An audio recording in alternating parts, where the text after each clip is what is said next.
Alrighty, we're here to talk about Lost, seasons 3 and 4, and I'm joined here once again by Darrin from D's Reviews. Darrin, thanks so much for joining me.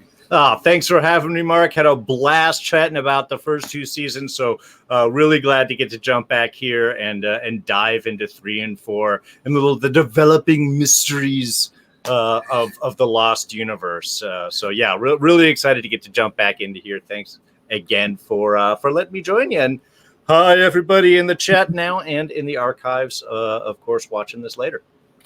Yeah, so I've been covering Lost on my channel. I know, like, some people maybe just joining this stream be like, why are you talking about this show? It ended like 10 years ago. But I've been covering Lost recently on my channel. I've been going through the seasons slowly. And so I did seasons 1 and 2. We had a discussion with Darrin about the first 2 seasons after I finished that. Now I just finished season 4, so I thought we'd talk about seasons 3 and 4 now. And there was like maybe a 4 or 5 month break in between seasons 3 and 4 because I moved to America and I got busy, so I was on hiatus for a while. But now I'm back. So even though it's been like maybe 5 or 6 months since I've seen season 3, I'm pretty sure I can remember enough to talk about it. So we'll start with season 3. So anyway, Darrin, share some of your thoughts on Lost season 3. Season 3, I really, so I am kind of two minds of season 3 because I remember we're first into it, very excited. We had just had the hatch blown up at the end of season 2. By 3, we get to dive into a little bit more of the mystery of the others, learn a little bit more of that. They develop some more mythos of the island, which, always very exciting to see that. On the other hand, this is also where things started to feel like they dragged a little bit. We had like a big break between, I think, 6 and 7. There was a couple of months in there, and there seemed to be some sort of like wheel spinning. We'd get little pieces that were great. We get some cool introductions, and then there were points where it was kind of like, just, where are you guys going? And I think that was sort of the feel coming up in with season 3, which, I think led to some stuff that developed season 4 and the rest of those afterwards. So, yeah, like I said, I'm sort of split. I loved getting into the others. I loved seeing the expanded mythos of everything. But it also sort of felt like a little, especially kind of like 3/4 of the way through, felt a little directionless. Like, how much stuff are they just going to keep sort of throwing back, especially with the way the flashbacks we're hitting multiples per person, and we're having to get these further background stories, which started to feel a little cumbersome. So, yeah, like I said, of 2 minds, mostly really good. And there was definitely, like I said, the expansion of the mythos that we got here, I thought was really fun to dive into. Now, I'm really curious to hear like where you might rank season 3 amongst the seasons, because I know a lot of people, my brother included, although I don't want to speak for him because he's not here, but I'm pretty sure I've heard him say in the past that season 3 was the best season of the entire show. And I've also recently heard the opinion from some other channels I watched that season 3 was the worst season of the show, or one of the worst, as when the show all started to go wrong. And part of what they quoted of why it was one of the worst seasons is because of the wheel spinning, because of all the filler episodes. And I remember hearing like the Damon Lindelof, Carlton Cuse even admitted years later that they did that on purpose. They purposely stalled and spent and threw in a lot of filler, and Damon Lindelof is really pretentious, but he would used to say that, we felt like we were trapped in the polar bear cages ourselves, so we had to put our characters trapped in polar bear cages for 6 episodes. Because the issue they had is originally they wanted to do the show in 4 seasons, and the show was successful, so ABC would not let them stop. So they were like fighting with ABC behind the scenes, trying to come up with an end date, and so they were purposely putting in a lot of filler to be like, see, if you make us go forever, this is what you're going to get. You're going to get an episode about Jack's tattoos. And towards the end of season 3, they came to a deal where ABC was like, okay, fine, we'll give you 6 seasons, but the seasons 4, 5, and 6 can be shorter seasons. They're like, cool. So towards the end of season 3 is when they started. That's when they started taking off and going in direction, because they now didn't have to worry about, we're going to go on forever. They had an end date in mind. But I don't know. See, I can see why some people, like my brother, would think season 3 is the best, because the ending of season 3 was phenomenal. I think if you take those last set of episodes, and this is probably when the producers got their end date, but if you take those last set of episodes and look at it as its own season, it is probably the best of the show. But if you take the first half and the middle, like there's some good episodes in the first half, which we'll get to, but there's like way too much filler. And I think there's more wheel spinning and filler in this season than any other. So I'm kind of torn. And for me, I would say this is like the second best season of the show, behind season 2, which is still my favorite. But what are some of your thoughts on that, Darrin?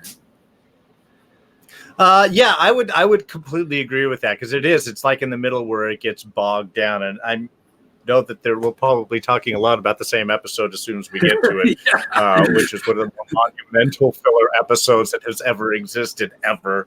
But that makes sense, because it does feel like, there's sort of an idea, and then they just sort of spin wheels, and at the end they kind of get traction, and that sort of propels the direction of where they're going through 4, 5, and 6. And again, and I know we'll get to it. I have a few issues with 4 as well, but yeah, it feels like a little bit more on traction was going on right there. The idea of intentionally throwing in filler episodes to upset the corporate, I don't really know how to take that particular statement. I mean, really, you're messing with the audiences. And 3 was where all of the clip episodes to me really started coming to the fore. I think by the time we hit season 4, there's been like 8 clip episodes. I mean, that averages like 2 a season. And especially when watching them, I'd be so excited for the next episode of Lost. Like, yeah, we're getting back. And then it's like, here, we'll talk about the secrets of the island and how the castaways got. It's like, no, you're wasting my whole week now. So that kind of, I think, got to be a personal frustration around 3, which sort of colored things.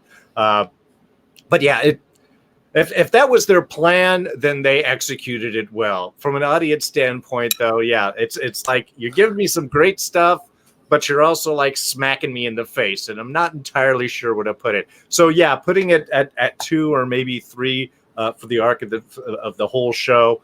Yeah, I could see this. It's not the best because there is too much problems with it, but they do a lot in it. Like I said, in expanding the mythos and giving nice little teasers of where things are going to come from a more substantial standpoint.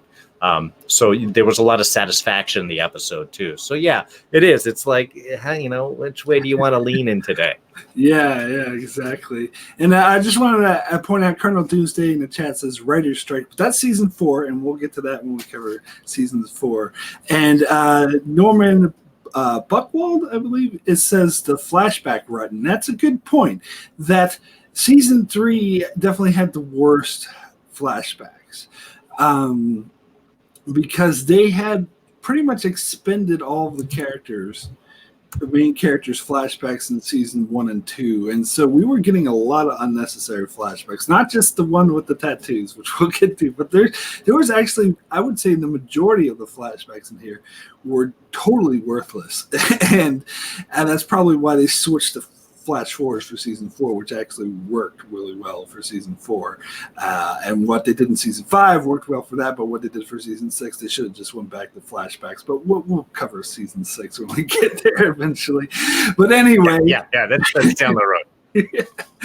But anyway, cool. Let's go ahead and just get into the episodes now. I'm going to do what we did last time for our discussion. I'm going to put a little timer on to force us to only spend 2 minutes on each episode, because getting through every episode in the stream, we can't talk about it forever. We'll be here all night. So I'm putting a 2-minute time limit. We're not going to be really strict to it, but we're going to try to stick mostly to it.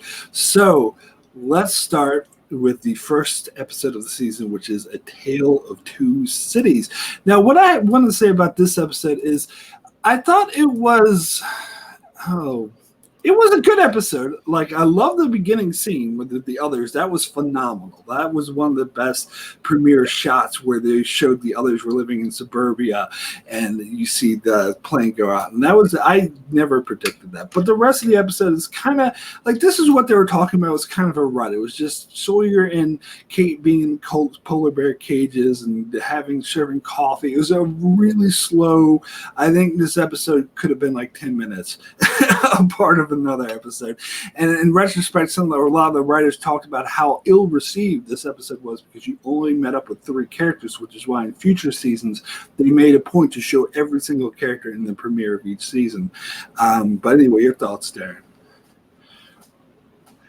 Yeah, I have to agree with you. I love the opener because it was kind of shocking as we're just seeing this normal, like, suburban sort of area, and then the noise, and then everybody runs off, and you get to see the plane, which I guess this is the 3rd time we've seen the plane crash now from the 3rd different perspective, because we had the initial one, then we had the tailies in season 2, and then now we're seeing this one. So it's great. It sort of sums up where everyone's coming from and gives us, again, that kind of shocking look from the others. All that we've seen are the ragtag outfits and the sort of, Lost Island survivor look. And here, all of a sudden, we're seeing an entirely different normalized book club gathering of people. So that was, to me, it was a great way to open the episode. And then later on, they're just sort of, they're playing with things. The whole, like, Jack in the cell bit, it was kind of interesting, but this is where you start asking questions. It's like, what do the others want? Now they're just sort of been playing with everyone, and that kind of continues over the next few episodes of just sort of playing with our Sawyer and Kate and Jack without a seeming purpose yet. That started, and you just asking people's motivations and what they're doing, and why doesn't somebody just have a conversation? I think in this episode, especially with Jack, is kind of like, man, why don't you just sit down and talk to people and sort of sort this stuff out, as opposed to the constant mysterious look responses every time someone. Oh, no, that's something worthy talking about, because I think all of Lost does that. I mean, I love the show, but that was the one thing that kind of bothered me, because in real life, a lot of times when people are asked something, they would respond with words, but the Lost, a lot of times, they just give looks, like they look really serious and like I know TV is all stretch it out. It's all about, they say that TV is a visual medium. It's all about conveying things through look and not just words, but I think they took that a bit too much. But that's how they play the mystery with all of it, is like, just don't respond, just stare back quizzically at each one and force them to repeat themselves, or bring in the background music. Flashback. But speaking of flashbacks, I did want to talk about the flashbacks of this episode, because I think it was the best aspect of this. I actually really liked the flashbacks of him being very upset over his divorce with his wife. I thought that was handled very well and added a lot to his character. And also, it said that the way he was behaving in the flashbacks was pretty much exactly like how he behaved in the island storyline. He was overly agitated and upset. And I like that, the way that synced up. I thought that was, to me, the best part of this episode.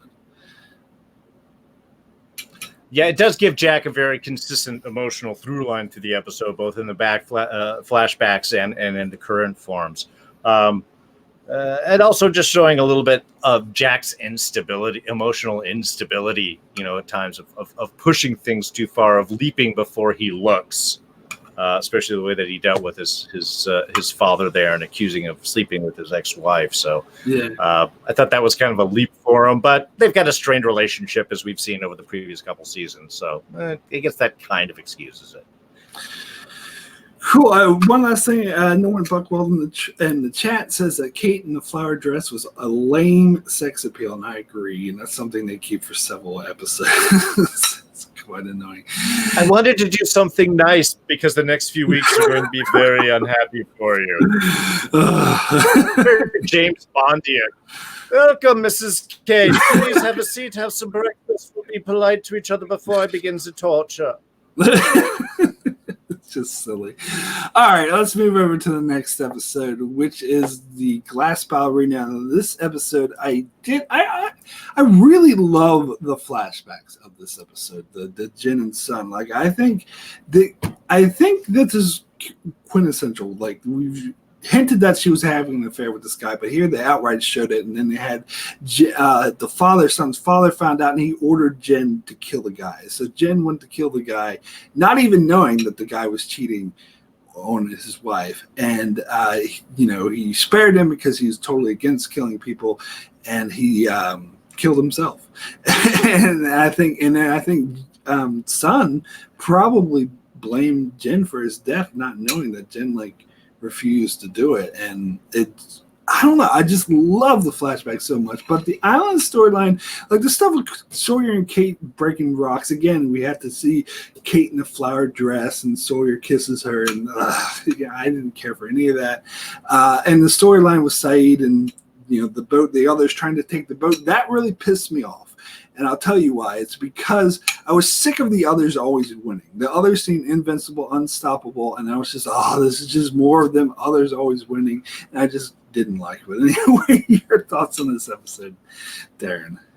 I kind of agree. The whole, let's stake out the boat and, lay a trap for the others idea, especially the dismissal of Jin of Sun. Kind of being involved. It's like, you go back there and we'll sort of watch everything. That got, again, a little annoying. It does play into the flashback episode where Jin feels like he's got to sort of step up and, be the strong man for the dad. I did always wonder, I know I've seen, the reviews and descriptions of the episode showing that, killed himself. But I never felt that he it always felt like he was thrown off. Like maybe Sun's dad had sent someone else behind, to make sure there was all cleaned up if Jin couldn't follow through with it or something along those lines. It was never touched again in any of the storylines, so the suicide sort of makes sense. But considering that, that Jin sort of spared him right there and the chance to go off, the suicide always seemed to be like, somebody wanted to be sure that job got finished. So that was always one of those little questions that were up in my mind. Yeah, that's a good point, because when I first saw the episode, I had just assumed that what's his face, Mr. Park, Sun's father, just sent someone else to throw him off the route. And when Jin refused to do it, the other person did. But I think it was a commentary and stuff on the DVD was saying that, he committed suicide. I'm like, that wasn't my takeaway, but okay. Sure, exactly. And I think that's one of those where, I think commentaries are occasionally useful to give us background on the audience, but I don't think a commentary should ever explain something that shouldn't be apparent in the episode itself. We shouldn't be getting back information that sort of shifts, because the whole feel of that was that we wanted this guy out of the way one way or the other. So that's always sort of how I felt. Just as an audience watching the episode. The breaking rocks and the stuff there, that was a little strange. I did like Sun at least shooting Colleen there. Yes, that was on the boat, kind of like standing up and being a little stronger and not being pushed around quite so much, which again, I think reflective of what was happening in the flashback sequence. And that also, of course, seemed to kind of shock Saeed and Jin a little bit in their response. So that was cool to see. At least they were sort of stepping up on it and giving Sun a little bit more oomph to her character. Yeah, Norman Buckwald says the stuffed panda threw him off.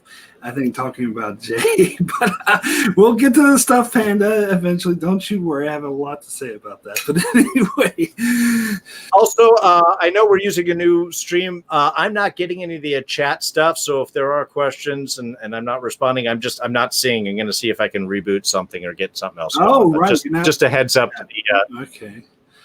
To the audience in chat. That's why I'm not responding if anybody's saying anything. All right. Well, let me go into the next episode while you're working on that.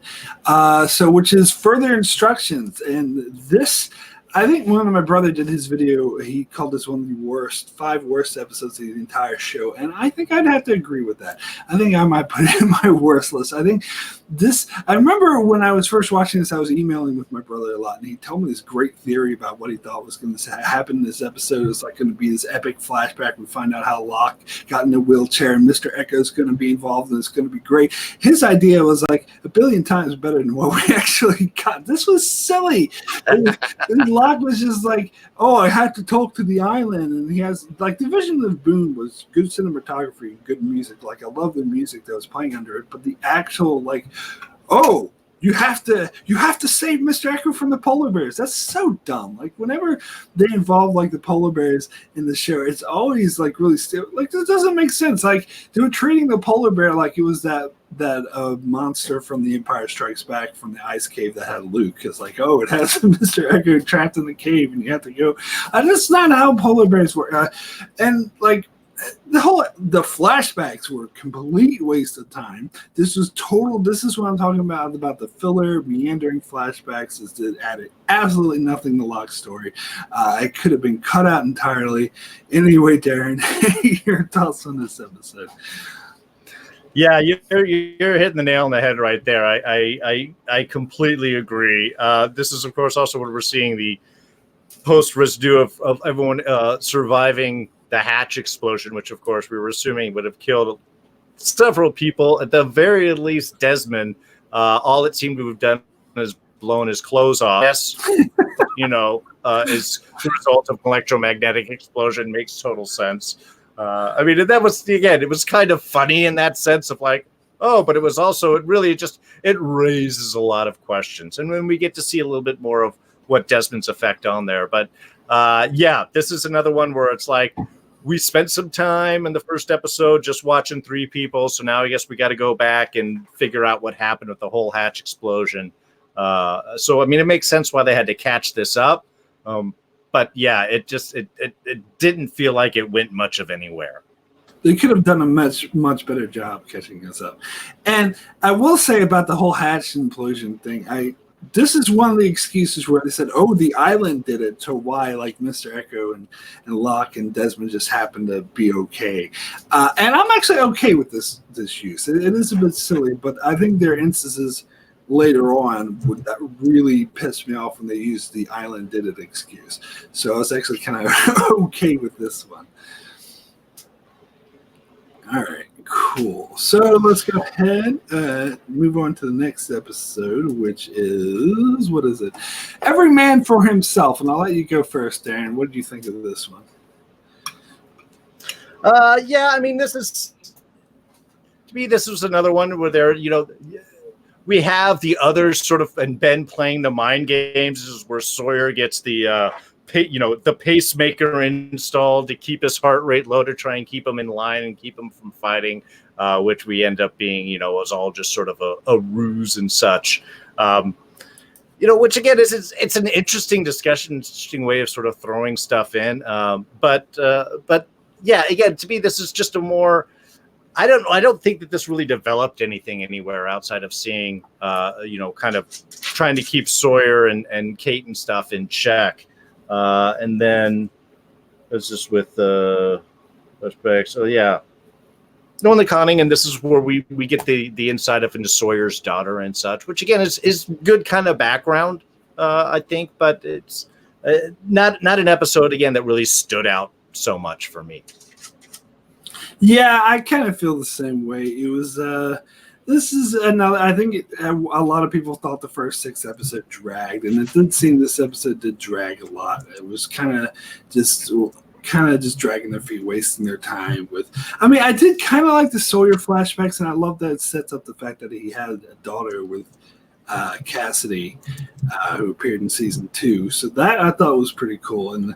But for the most episode where like he made Sawyer think he put something in his heart and he was actually just lying to him, like, and the big revelation of the episode was that they were on a little island off the coast of the main island, and like that's interesting and all, but I don't think it's enough to hang an entire episode on. I think this could have been cut. I think this is part of the wheel spinning.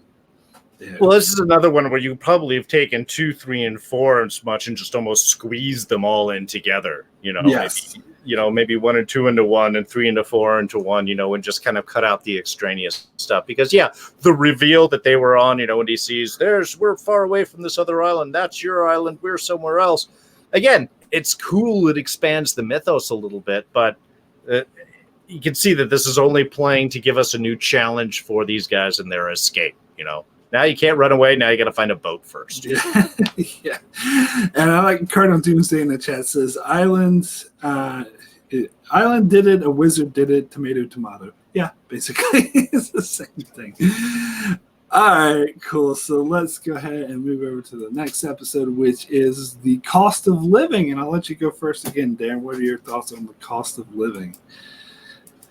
Oh, yes. The official Screw the Tailies episode. Because, of course, this is the Echo, the last of the... I mean, technically, okay, Bernard is the last of the Tailies, but we already...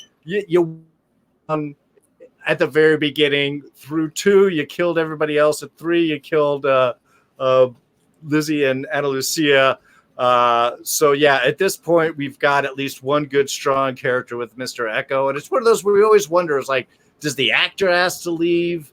Did they just decide there was nothing more to do with him? Little root, and now we want to focus on some of our original characters. I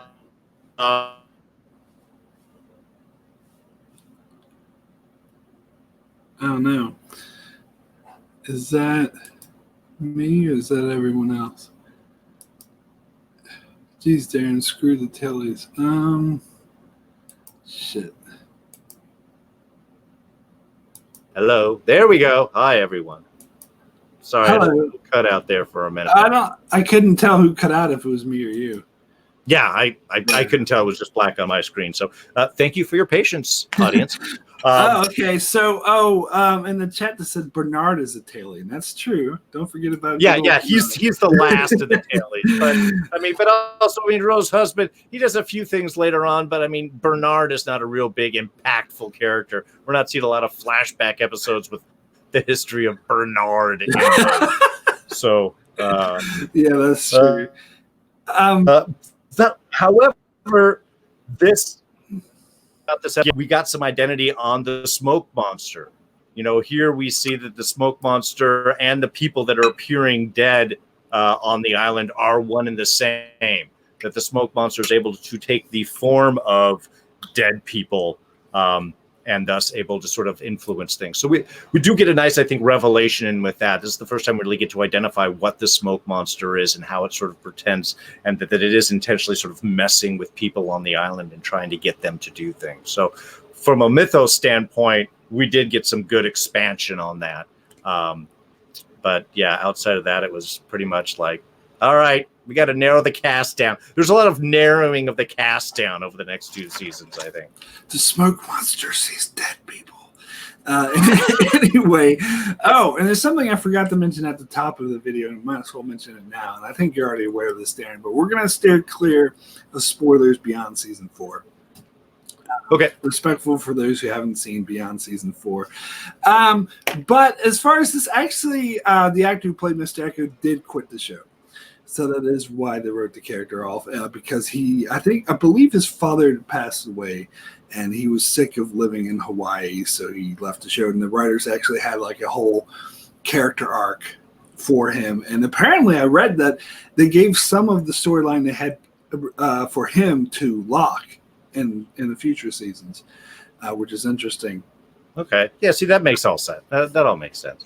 But so, it's one of those things is like, what are you going to do? You can't really do with the actor. But I don't know. Sometimes I think maybe they should have just went the Game of Thrones route and recast him. It would be pretty hard to recast Mr. Echo, but he was such a great character. I wonder if that might have been the lesser of 2 evils. And certainly they could have, explained it away through the mystery of the island, wizard, whatever, doing that change. But also, I think at this point, especially once we start getting into 4, the cast really does start expanding, especially now we've got the others. There's so many everything is getting a lot larger. I think it was probably smart for them to sort of trim where they could before things started to get a little bit more unwieldy, as in reality it sort of did feel like later on in the season. And the other thing I'll say about this episode is not only did they kill Echo off, but it seems like his character reverted in this episode. Like on the island, he was acting. It seemed like he went through this whole character arc where he was like very peaceful and nonviolent, and he was a man of God now. And here he's acting like the crime lord again. He was like threatening to kill Locke and going crazy. And I just think they killed his character before they killed his character. And I didn't really appreciate that. And the flashbacks are good. But, yeah, I mean, also this episode we get into the whole storyline of Ben, needing surgery or whatever. But I guess we'll get to that in the next episode. But, yeah. I didn't like this episode. It expanded mythos, which I liked, but otherwise, yeah, it was just Cardinal Doomsday's getting on me for the screw the tailies. But that's just what I thought. It was kind of like, all right, fine, we're done with apparently the whole tail section at this point. All right. When they killed off Libby, I'm pretty sure they didn't know they were going to kill off Mr. Echo, so they didn't realize that, we're getting rid of all their tail section people now. Yeah, that is kind of bad. But anyway, let's go ahead and move over to the next episode, which is I Do. Now, I do like this episode. I think it's pretty good. The island storyline, the flashbacks, these are another worthless flashbacks. Like, it was cool seeing Wes's face. Nathan Fillion? Nathan Fillion, yeah. Always great to see him. Yeah, always great to see him, but these flashbacks are pointless. It was just because Kate had mentioned in season 1 that she was married, so they had to have an episode saying, oh, this is why she's married, but really it adds nothing to her story, adds nothing to anything. It's completely sidetracked. That was a waste of time.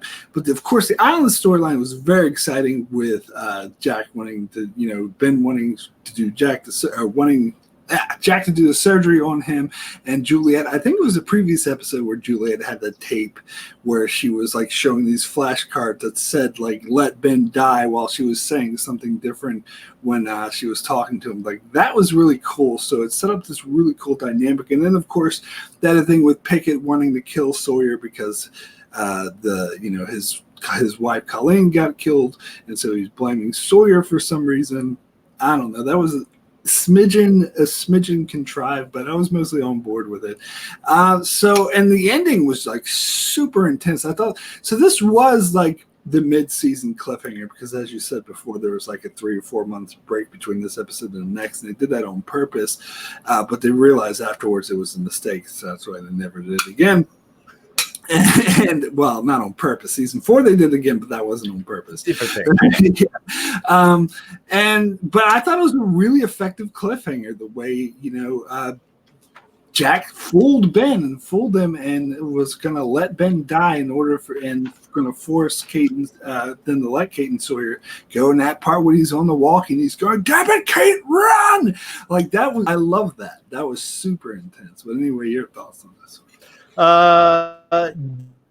Yeah, it's everything for me. Also, I mean, again, we get to see backstory of Kate, we get to see the marriage, we get to see Nathan Fillion, but I think at this point, it's like you don't need to make us feel sympathy for Kate or see sort of the better side. We've already seen the multiple sides of Kate. This doesn't give us a little bit more outside of like, I tried to be happy, but of course I couldn't tell anybody anything, and I kept it from this cop this whole time. So, I mean, there's a little kind of like, I mean, I guess cops don't run background checks on everyone they start dating, but it did seem a little pointless in some of it. Taco night? In the previous episode, I don't do taco night. In the previous one, you're right. The video scene with Juliet showing Jack the whole background and the cards and everything, and watch this, don't say anything, now tell me to turn off the TV and go away. I thought that was a brilliant way of kind of secretly conveying a message.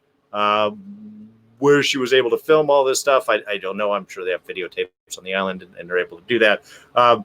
But yeah, I thought that was kind of a good inventive way to relay this information. And now we start to get sort of the tension that Jack can hold over Ben on the surgery, which, I mean, I guess the surgery does sort of explain why Jack was there, but this was an odd, we never got any indication from Ben Linus before this that he had any kind of tumor on his tomb. So it definitely, the whole tumor operation thing felt like a new drama to throw on this season that they just sort of thought up to fill up time with. Absolutely. But yeah, it does motivate the escape. And yeah, that last moment where he's just, get out of here, get on the, that was great. And this is it this one or is the next one they shoot?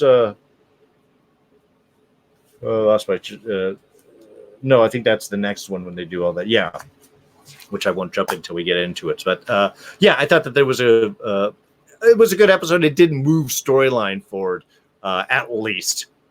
Which I know from watching it was very appreciative and felt like we were going somewhere. Yeah, so X-Men in the chat says that Kate could have been written so much better in the show. I mean, I thought she was fine. It just sometimes she had pointless flashbacks like this one. Yeah, I thought she was I think the problem that they had with Kate is playing that constant, love triangle between Kate and Sawyer and Jack, which just got way overplayed and always back and forth. There's a line, I don't know if it's later in this season, I think it might have been 4, where, I think it was 4, where Sawyer sends Kate back. And he's just like, fine, I'm just going to wait because, another few days, Jack's going to say something to piss you off and you're going to be running back to me. I mean, that's really how a lot of their show operated, with trying to where do we want to put the romantic tension at now? Yeah. And this episode is when Jack found out he saw, or was it this episode or the last one? I think it was the last one. Maybe it was this one. Yeah, where he saw that Kate had sex with Sawyer and he saw them on the camera. Right. I think that worked for the story with the episode. Well, I'll give it that pass. But I think the whole love triangle thing is, yeah. I mean, there were some people who were really invested with it. This is the reason why they watched the show, for the Kate, Sawyer, Jack love triangle. But for me, yeah, I don't know. So much more to it than that. Anyway, let's go ahead and get into the next episode, which is not in Portland. And I don't like this episode as much as the previous one, because I think the reason, the end of the episode made it seem like, the last one made it seem like Jack was threatening to kill Ben. So of course they're going to let Kate and Sawyer go. But in the next start of this episode, of course Juliet tries to lie because she wants Ben to die. But they all try to kill Kate and Sawyer anyway, which makes no sense to me. It seems like they're just having contrived way to have these action scenes. I get why Pickett refuses and he goes off on his own, but they should have had that from the get-go. For most of this episode, all the others are trying to kill them, which I think it was a contrived way to build suspense in this episode. And the Juliet flashbacks are all well and good, but I don't know. It doesn't really. It was really creepy. But I don't think we really needed to see this. I would have rather they got more into the others' mythology and how she came to the island, like the flashbacks we get with her later on. These ones with her asshole husband getting hit by a bus, and because she mentioned to Richard Alpert earlier that, if he gets hit by a bus, maybe I can go then. That was creepy. I didn't like that, but I don't know if we needed all the flashbacks. So overall, I thought this episode was okay. You have thoughts on it? That whole scene where if he got hit by a bus and then he does, it's like, look, Island, don't put things too much on the nose right here. I mean, literally what she said. I mean, you want to make her feel like it was orchestrated. That's pretty much the way to do it. I'm sorry, what did you order? One bus hitting? Take care of that. And why did he walk out into the street at that point anyway? It was, again, there was one of those odd stuff. It was shocking in the moment. By far, even the second time of rewatching it recently, it was still a shocking moment. But, it's like any explosion or any quick death where it shocks you. All you're asking is what the hell were you doing in the street? Didn't you see the bus driver not paying attention? I mean, it wasn't like he just walked out there and turned. He had a good line or two before it happened. So, again, a bit much. Yeah, again, not super thrilled about the whole background episodes, though I think, and correct me right, I think this is the first time we actually see Richard. Yes, I think it is. Yeah. So, I mean, that was kind of a cool thing. And then in the, and I think this is also the first time we get the mention of Jacob, which is brought up on the screen that Carl is watching with all the strange images. It was mentioned in the previous episode where Pickett goes. Oh, it was the previous one where he was mentioned it then. He goes to right, because what's his name? Danny said, or not Danny. Yeah, Danny Pickett. Yeah. What's his? Yeah, Danny Pickett says it. It kind of throws away that. I knew that these were all sort of coming very quickly together, which again, from expanding the lore, is kind of cool that we're seeing. Oh, we're starting to get these little mention, these little bits. So that was the big stuff I pulled out of the episode. Was really kind of again these drops of knowledge that they were having. But on the other hand, we never saw anything like this video thing before. It was never mentioned again. And I think that was a problem with a couple of these seasons. Even the whole Juliet plan to kill Ben seemed like was this just you, or was there a conspiracy here? Because they do touch later on how Ben sort of claims Juliet, but there's really no bigger explanation. It's never really touched on again. I was kind of satisfied with that because I think her next flashback kind of explains how he was keeping her on the island against her will, and she really wanted to leave the island. So the only way for her to leave the island was to kill him. But what I would say is that those flashbacks should have went with this episode because it made much more sense because it explains why she's trying to kill Ben. So I think it was a mistake to withhold those for later in the season. Yeah, I think if they had it closer, it would have linked a lot of these ideas a little easier together, as opposed to going, "Oh, this explains why this was happening." You know, you got to sort of think back. Because again, this is also, I mean, this is the first episode that we had over a couple of months here. So this was like that first kind of return. I think the following 13 was all pretty much sort of straight out to the end of the season. Yeah, from here, I think it was once a week without breaks for the rest of the season. But yeah, it wasn't a very clean split. All right, cool. So let's get into the next episode, which is one of my favorite episodes, Flashes Before Your Eyes. And I'll let you go first on this one, Darrin. Let me get your notes ready. Oh yeah, this is the getting Desmond drunk bit. And this is also his sort of flashback, and we get to see what had happened after the explosion on. And this is cool because we get to see a little bit more of the connection with Penny and Desmond. And honestly, Desmond has been, since his introduction, one of my favorite characters on the show. So I like the actor. I like how it's all played out. Was it Henry Cusick is the... something. But yeah, I think I sort of fell in love with the actor, and I've always appreciated seeing him then. So this was kind of a fun little flashback bit where we could sort of find out what had happened. We're getting more into the whole seeing the future bit, and a great, and I love the sort of the bit on the scotch.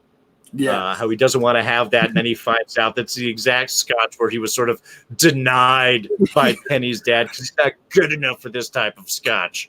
And they get to play with a lot of those moments too, and I think with Desmond over his flashback sequences and moments, which I always thought was kind of fun, where he gets in his own little way to kind of like do little screw yous to Widmore.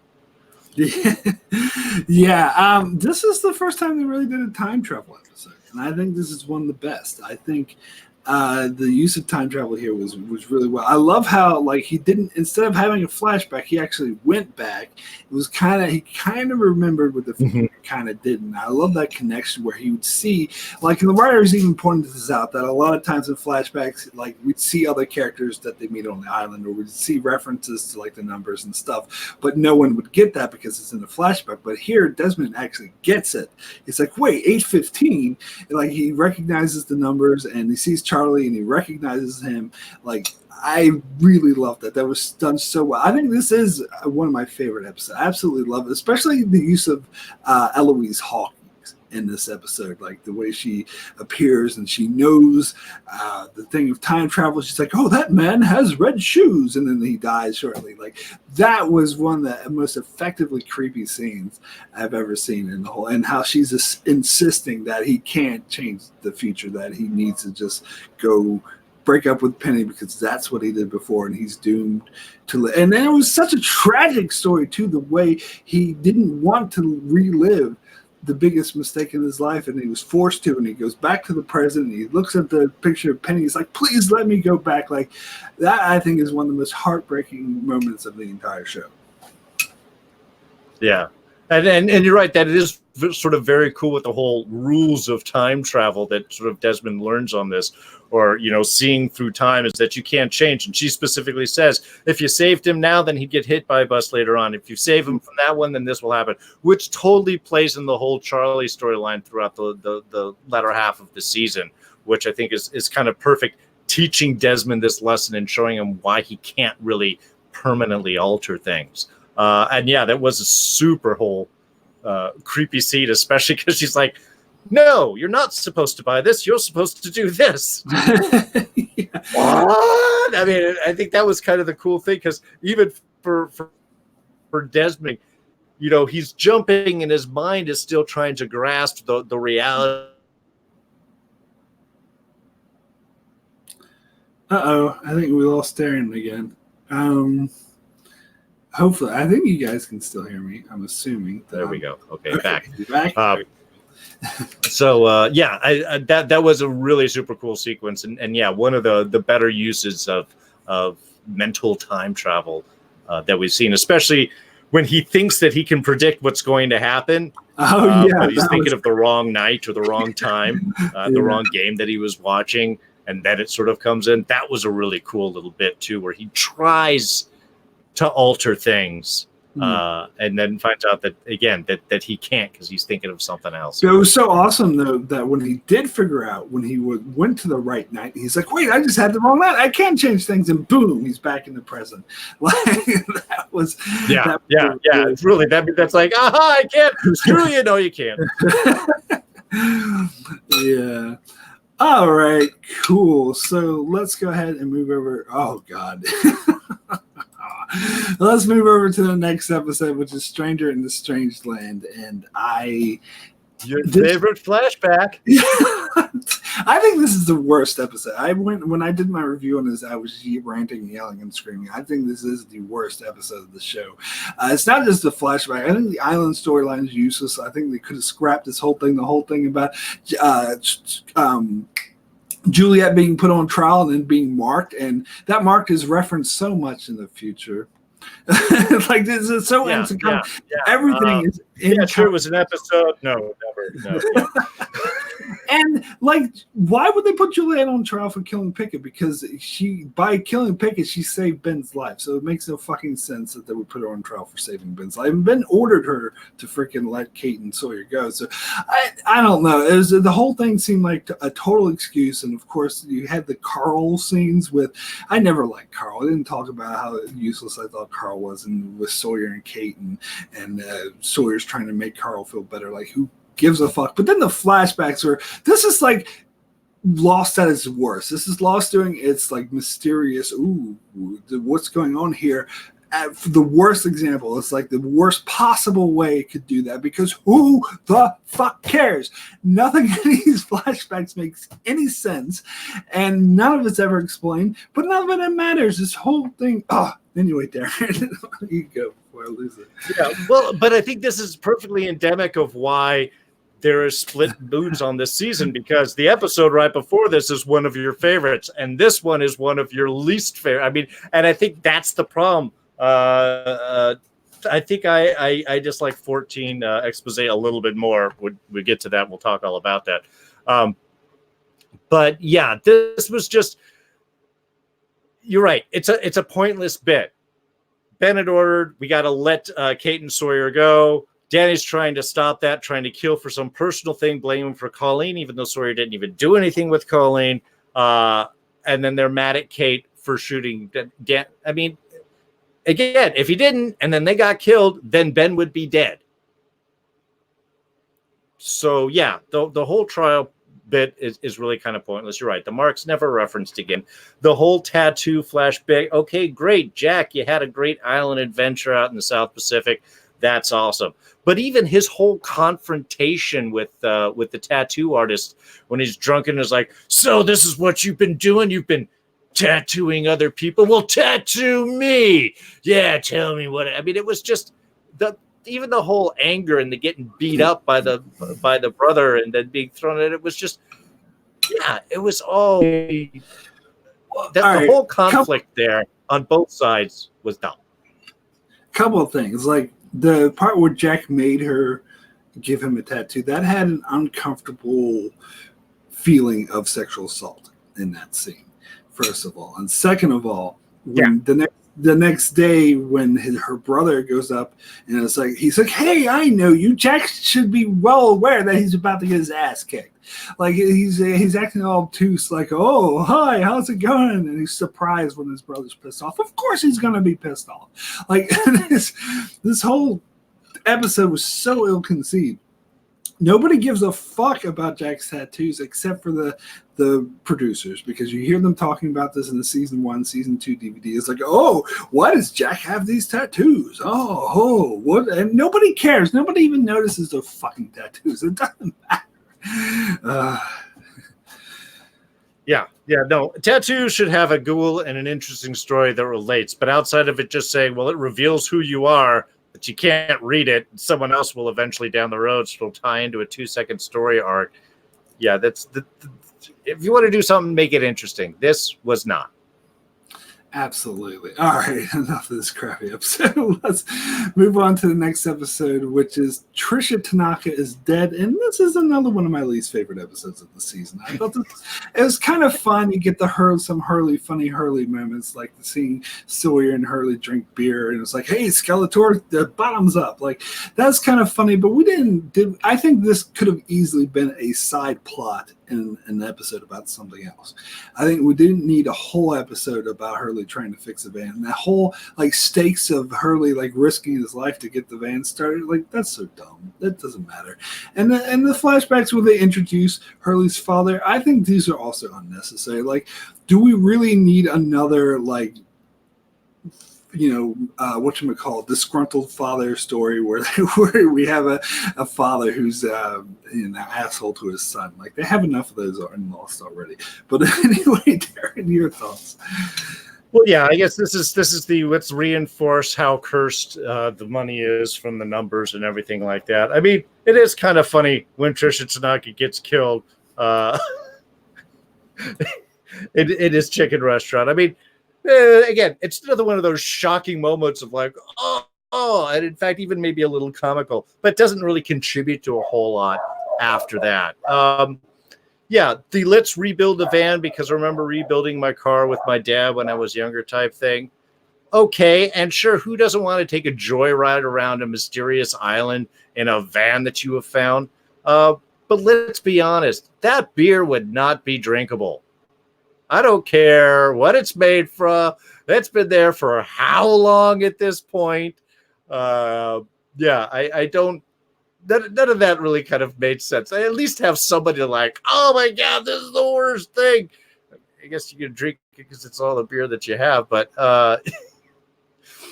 yeah, I mean, and it was fun. And then even the whole, let's push it down the hill and do the mad run to pop the clutch and get going. They would have all been dead. They would have all been dead. They would have crashed in those rocks. They would have tried to make that corner, and that thing would have flipped and rolled all the way back down the hill. Maybe you could have one shot of one of them getting ejected and flying back out. And that would be a stunt sequence. But yeah. I mean, again, not painful. It was reasonably entertaining enough, and I think that's what the vehicle stuff does with the music and the doing donuts out there in the giant field. Sure, who doesn't want to do that on an island? But yeah, not a lot of developing of story. Yeah, this is definitely another wheel spinning episode. I have a lot of those in season 2. But anyway, let's go ahead and get to the next episode, which is Enter 7-7. Now, I really like the island storyline. The flashbacks are one of the worst useless flashbacks hitting. Saeed regrets torturing people. We already knew this. We already had stories about this. We don't need to see this again. It adds nothing to the story. But this island storyline was actually, I think, underrated. Like, I love meeting Mikhail in the flame station, and there's such a tense moment where like everyone knew that they were lying. Like Saeed knew Mikhail was an elder, and Mikhail knew that Saeed and Kate knew, and they're all just sitting there having tea. And finally, he's just like, "Why are we playing these ridiculous games?" And then they just starts attacking each other. Like that was super intense. I absolutely loved that.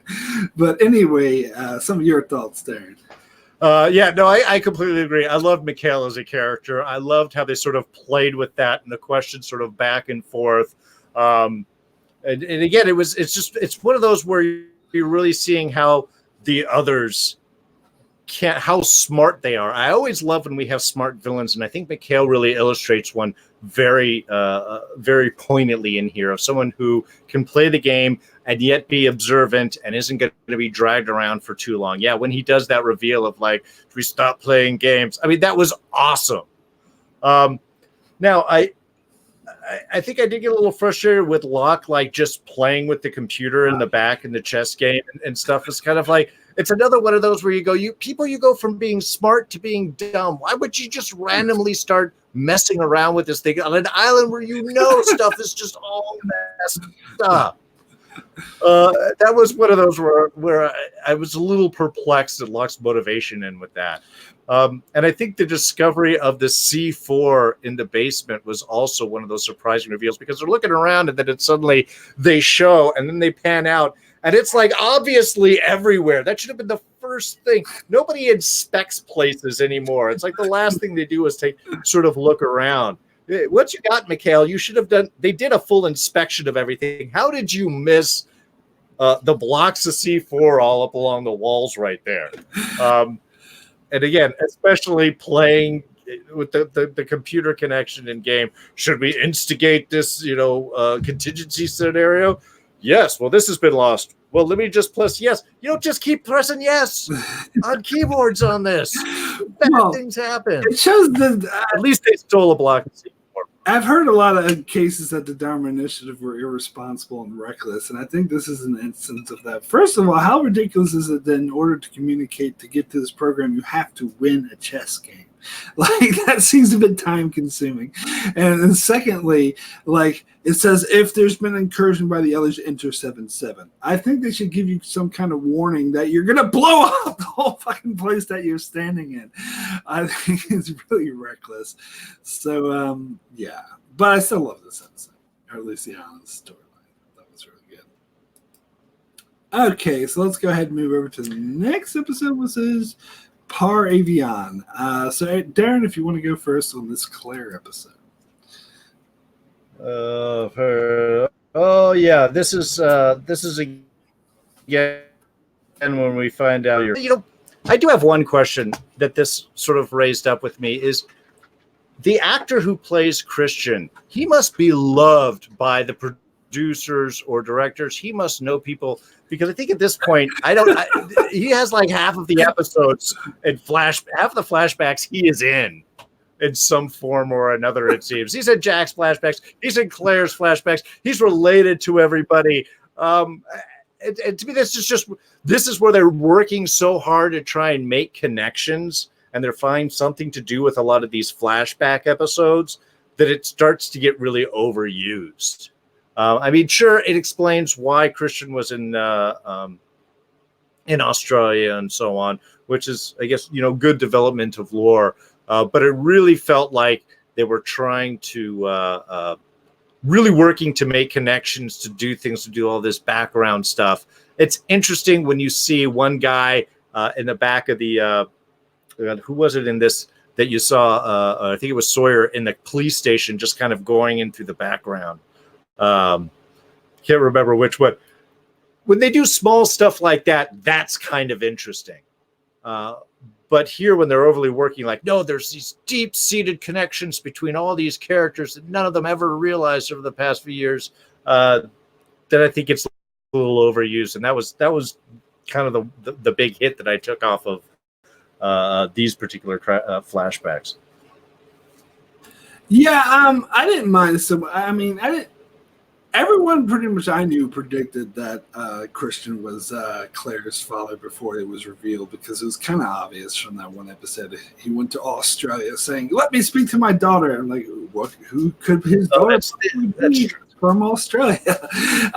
So I'm actually glad they followed up on it, but it doesn't really come into play. I mean, they mention it again later in the series, but it doesn't really make any significant difference to the story. So they could have just left it, as far as I'm concerned. But I actually like this episode because of even though it's kind of this wheel spinning episode, but I like how we get the storyline with the bird because it shows like I think it's a really good character story for Claire and Charlie because this is a relationship I've always really liked, and this is one episode where I think you feel their relationship and they're actually in love with each other rather than them just constantly whining at each other. Right. They actually felt like a real couple, and you felt her like figuring out that Charlie's going to die and that Desmond's having visions about it and how she's like very supportive of him about that. I thought that was really nicely done. And I think that tied in nicely with the storyline of her feeling regret over her mother's car accident, which she felt responsible for. So I thought that was nice, even though this episode doesn't really contribute to the larger mythology or anything. I thought it was a good character building episode, but we also get a little bit with Mikhail. This is when he goes through the fence and like starts bubbling, and you think he's dead, but apparently Mikhail's unkillable. But like that stuff is good too. Yeah, no, I agree. This was a really good character episode for Claire, and we do get to see that there is the visions of Charlie's death, and that's what's sort of been motivating these things. And it also shows a more intelligent side of Claire. I think that was kind of a cool bit, how she sees these birds be a connection. There's a reason to go after and change, and everybody else is sort of poo-pooing and not taking her seriously on that. So, yeah, from a character standpoint, it does give a little strength to her. It does show that she has some initiative, she has some thoughts, and yeah, it really does work those relationship between her and Charlie really nicely, which again was one of those relationships I was always really excited about. This is why the end of the season kind of really bummed me out.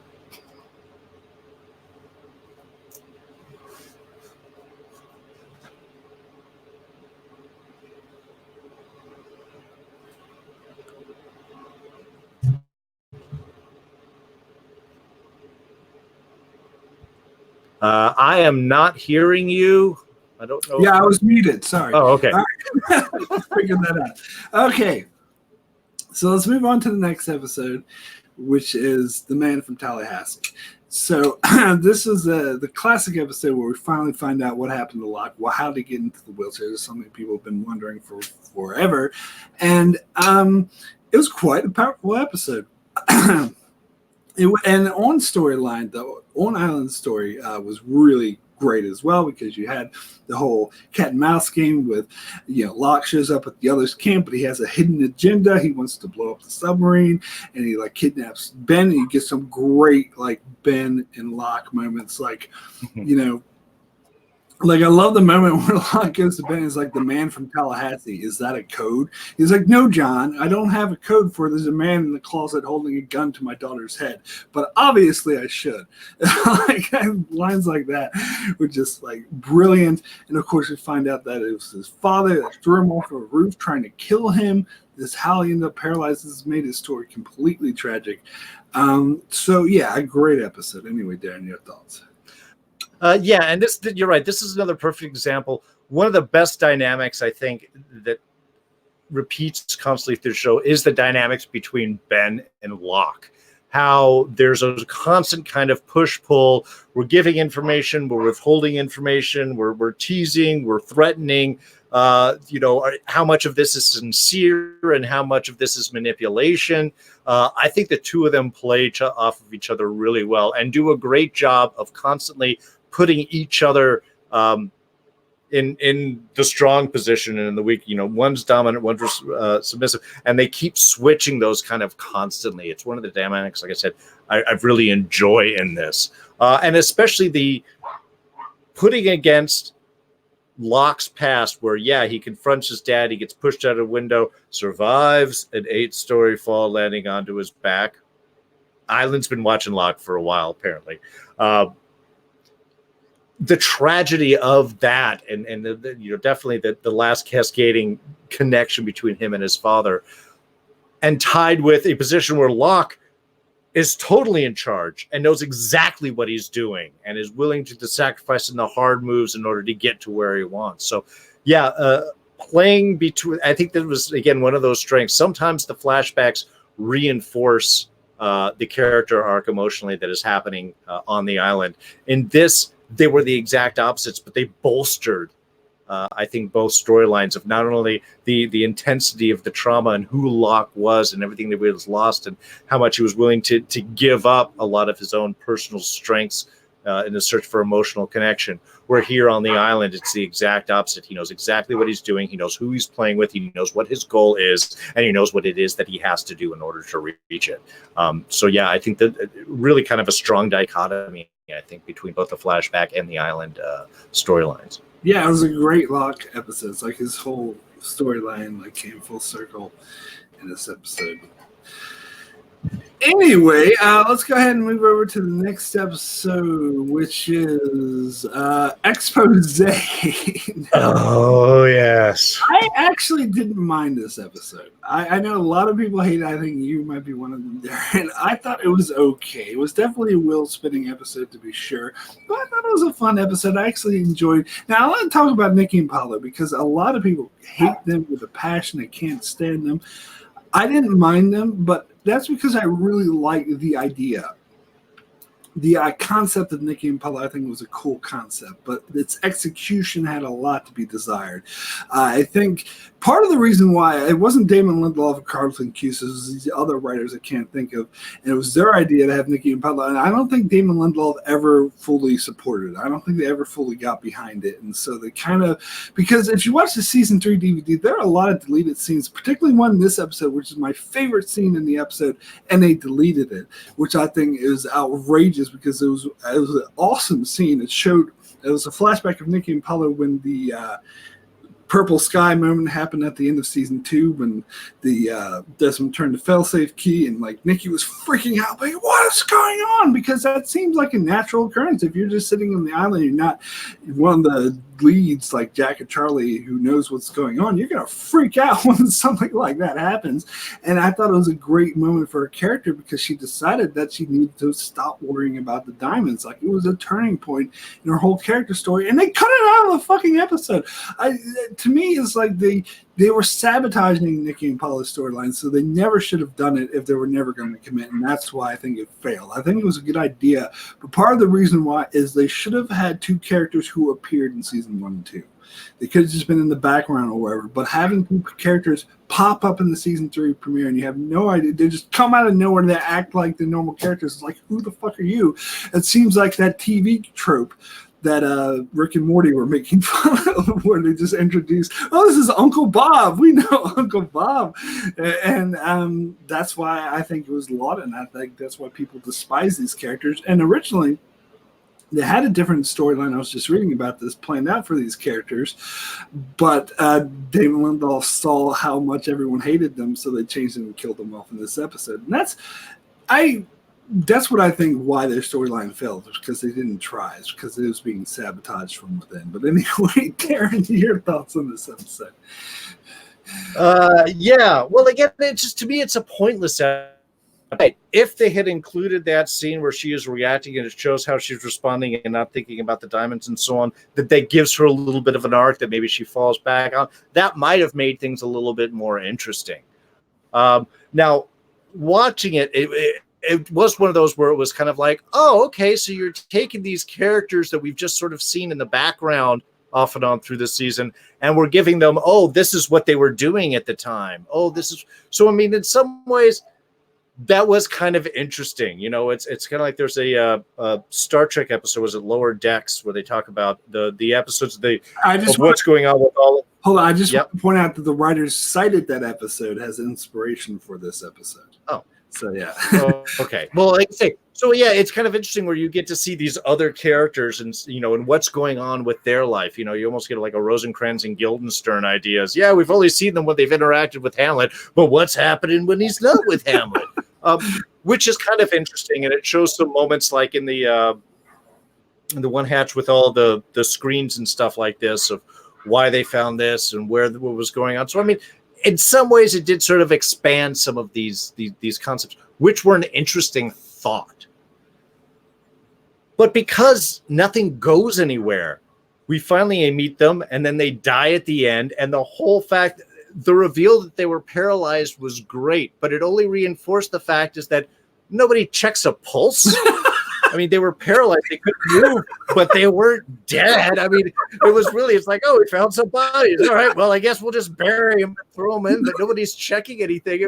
I know Jack's gone at this point, but come on, people. Well, see, crime scenes at least for a little basic check. Nobody thought, oh, well, they're just laying there, so they must be dead. Let's bury them in the next 2 hours before this stuff wears off. So I think those were the things that really undercut the fact that it was like, oh, well, there's this sort of interesting story. I mean, not really that interesting, but sort of an idea of these diamonds, these things that you're going after, and you've got this background and you have your own particular thing. Okay, like I said, I think the thought behind the episode, I think might have been somewhat solid. I just don't think the execution was all that good, because it was like, oh, here's these characters and they're dead. Okay. Nothing else happened in this episode except that. Oh, and look, they brought back some of the other actors from the previous seasons they killed off so they can stick them in some background scenes. Okay. But they're dead now and they're buried. I guess there's a karma being buried with your diamonds. Haha, everything that you wanted, you're now dead with. But yeah, it was just, they're good ideas, but it was a pointlessly executed, and it's a weak filler. Well, yeah, I read somewhere that originally Nikki and Paolo were supposed to have impact, like they were supposed to do something that would greatly affect the story, but then they changed their minds. It's like, now let's just come on. And yeah, and that shows obviously the producers or writers didn't have any, belief in this concept or the characters or anything like that. If they're just willing to toss them aside, it's like, did you just hire the wrong actors and that's why you didn't like them? I mean, that made a mistake some time ago, apparently. Then. Oh, very interesting. Norman Buckwald says that Diamonds on an Island was the famous Luke and Laura episode from the General Hospital, which was on an island. All right. That's pretty funny to think about. But the whole thing about the reveal... There's an interesting flashback there. But the whole reveal that they were paralyzed in that, because people were like, was she saying power lines or was she saying Paolo lies? But no, she was saying paralyzed. I'm like... I mean, I don't know. I had mixed feelings about that. It was kind of creepy, like they were ended up burying them alive, and it's kind of like they got what they deserved, and the island got to them. But it was just like it's kind of pretentious too. It did feel a bit pretentious. Yeah. Again, I mean, outside of just like the karma episode of be careful what you're going after. I mean, come on. There's so many other people after so many more desperate things. Going after diamonds seems like great, you got diamonds. What are you going to do with it on this island? Yeah. Carved glass. That's about it. Exactly. All right, so let's go ahead and move over to the next episode, which is Left Behind. And I actually like this episode less. This was the episode when I was online when this episode aired. A lot of people refer to it as the hot girl and girl action episode because it's when they had Juliet and Kate mud wrestle for no reason whatsoever. It's like, oh, we don't have enough hot chicks. Let's have these two hot chicks mud wrestle. And the whole this flashbacks was meaning Cassidy was interesting. Like that was good. I like that setup for that. Mm-hmm. But the story of the flashbacks of her trying to talk to her mother, who cares?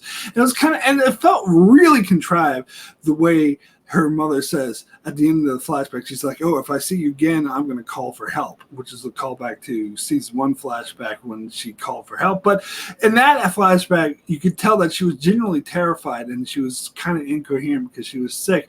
It was so pissed me off so much that they were trying to set it up like, oh, I'm going to call for help next time I see you. That's bullshit. It doesn't fit in at all. And the On Island storyline, I mean, it's cool seeing the monster. Always cool seeing the monster, but it's really pointless of Kate and Juliet just wandering, being handcuffed. They could have skipped this whole thing. This to me felt like another colossal filler episode. Yeah, and you bring a good point. This is, I think, one of the failures that they have with trying to do too many flashbacks and too many interconnections is because, yeah, this flashback undercuts the emotion of a previously established flashback. It makes it feel less impactful than what it was when you see, oh, this was planned and this is what you're going to do and so on. You're right. I think this is when they have issues of things being overused in that concept. And yeah, pointless mud wrestling. That's just for audience expectation. I did like Hurley messing with Sawyer in this one, which again, since Sawyer is the one that's always messing with everyone else, I like it when Hurley gets a little bit of payback and sort of gets him to sort of, turns things around on him a little bit. They did the other one also when he had to stop calling people nicknames. That was a few episodes prior about doing that. So I liked. I kind of like that idea of Sawyer or Hurley turning things around on Sawyer a little bit there. But yeah, otherwise, not, again, just a lot of wheel spinning. Yeah, and I don't know. I personally didn't really care for that Sawyer and Hurley storyline, just because it was kind of funny. It's cool, fun seeing Hurley, but it was really dumb. It's like, oh, you're going to be our leader, so I'm going to trick you to think you're being exiled. I mean, I don't know. I just didn't buy any of that. I think we could have done without it. Sure, but it's a con man being conned is well, yeah, that's always good. Yeah. All right, cool. So let's go ahead and get to the next episode, which is One of Us. So I'll let you go first on this one, Darrin, for the next Juliet episode. Right. Yeah. Well, again, this is where I understand Jack's sort of, connection in with Juliet and sort of trust and so on. But this is where and I think they do that kind of through the rest of the season, is sort of constantly playing this. Who is Juliet working for? How much does Jack know? How much can Jack be trusted? Which I think it's smart that everyone just starts doubting Jack because he's got his backup. He's been supporting Juliet and he's been with them for a while. And of course they had some playing football with Tom. So I mean they got a lot of reasons to sort of distrust. And even that whole football scene with Tom, I mean, where you talked about that episode, was a little odd of like, wow, you really jumped into the community here after these couple days after being tortured. All right. But I guess in Lost, while everyone's healed, even emotional healing happens much faster than you expect it to. Maybe that's another one of those secrets of the island.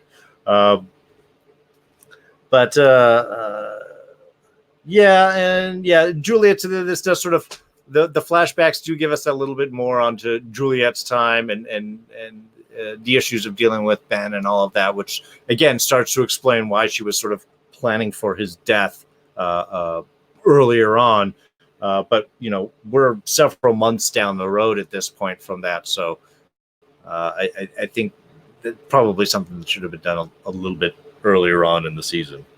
Yeah, I definitely agree with that. I mean, I like the flashbacks. I thought they were, and they bring up Jacob more in these flashback Ben, because Ben was like, "Oh, Jacob once it happened" or whatever. And it was always good getting more backstory on the others, and I think this was good. But and also you get the revelation of the Ethan and White kidnapped Claire a bit more, about how it was all about the testing of Juliet, trying to test to see if because pregnant women were dying on the island, and so that's why they were so interested in Claire. And he was actually giving her I think he wasn't really giving her medicine. I think Juliet lied about that, but he was studying her, and that was a really interesting reveal. Now, I've said in the past I'm not a huge fan of Juliet because I don't like arrogant characters, since he comes off as extremely arrogant in this episode. The way she tells Sawyer and Saeed, like, "Oh, you did these things in the past, and you're really going to speak for me in the moral high point." But it's like you're part of the others who kidnap fucking children, so you have no point of reason to talk either. So I don't know. That kind of irritated me too. So this episode's okay. I thought it was fine, but nothing special. Yeah. No, agreed. Cool. All right, so let's go ahead and move on to the next episode, which is Catch 22. I love the island storyline. I love the fact that they hang the whole critical point of the whole episode, because they show you at the very start, show you Desmond's vision for the first time, where he sees Charlie dying, and they have a critical hang. So when you get to that point in the episode later on, you're like, holy shit, we're up to the point where Charlie's about to die. And I love the fact that they made the signature of that scene an argument about who would win a race between the Flash and Superman. Like, Oh yeah. I love that. That was the pinnacle of how useless is the Flash, because the Superman can do much more, and he can beat the Flash in a race. And that was the point where you knew that Charlie was about to die. Like, I thought that was cool. But I hate to say it, but I love Desmond, but these flashbacks are pointless.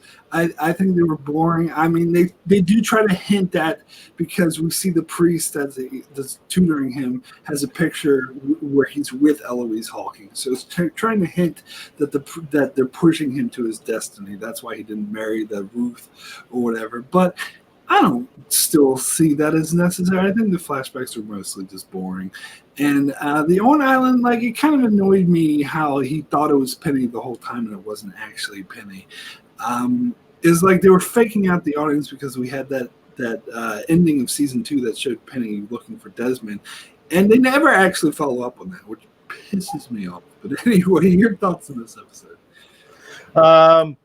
Yeah, I mean, again, trekking across the island, it's always fun. You had a good mix of characters right there. You're right. I love the Flash versus Superman discussion, which was sort of hilarious. But this is another one where, I mean, okay, yeah, the flashbacks were annoying. One, didn't know a monk could get fired. I mean, I don't know how those religious institutions work, but being let go, being fired because whatever, just sounded a little bit odd to me. If that was because the friar was connected in with Eloise Hawkins, and that's why we're pushing him towards this particular thing, it would sort of make sense why that introduction to Penny then happens right there.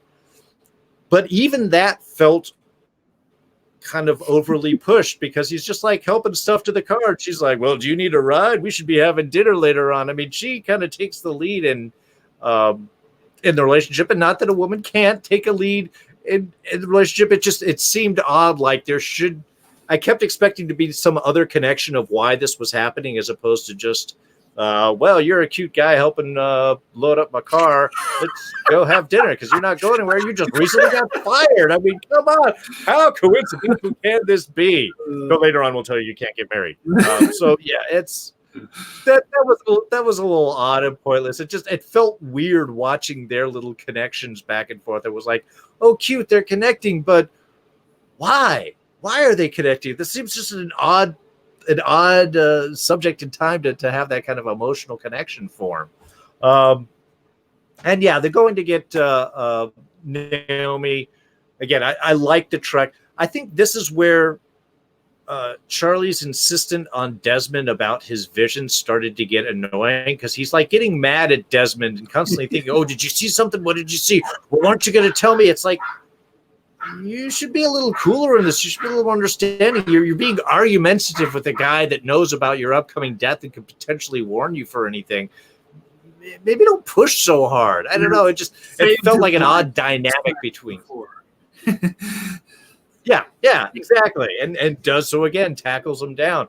Though they also implying that things are not, that Desmond's visions aren't always exactly the way that things sort of turn out. Yeah. Which, does give a little bit of variability in interpretation, and is kind of, opens the doors for some stuff, but I don't think they really end up playing with that concept much at all. No, not really. And then, you get the Naomi reveal at the end, and you've built up and found the picture, and we got all this. Why she has that picture and she's not actually looking for Desmond, we never get into that. Did Widmore say warning? Does Widmore know that he was on the island? I mean, at this point, we don't see any of that. So the feints that Naomi may be Penny don't play out in any logical fashion. I don't think at any point later on it doesn't explain why she had that picture of Desmond and Penny in with her stuff. I mean, you only assume it's because Widmore sent them, and so he sent her with the cover story. But then again, how does he know Desmond's on the island? Yeah, Exactly.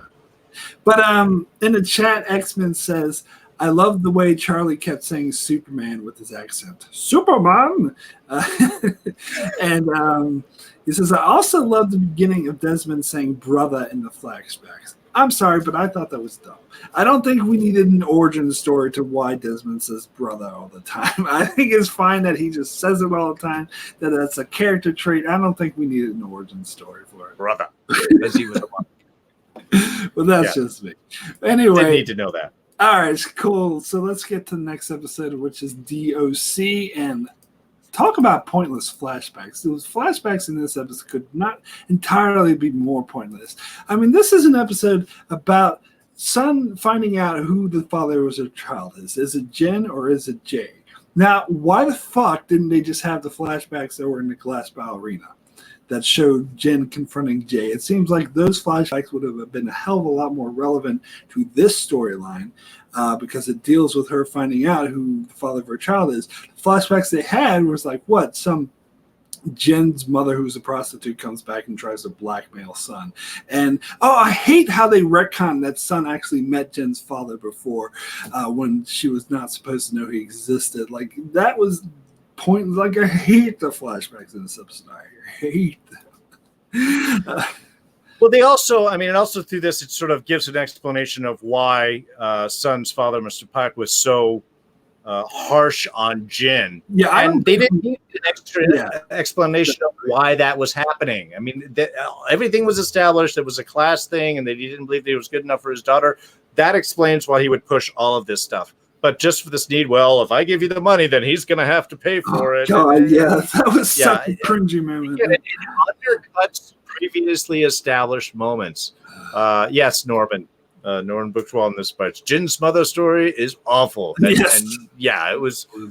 It didn't develop anything. It didn't develop any more of like really Sun's strength because again, she just fluctuates from strong to weak depending on what the story of the week needs her to be.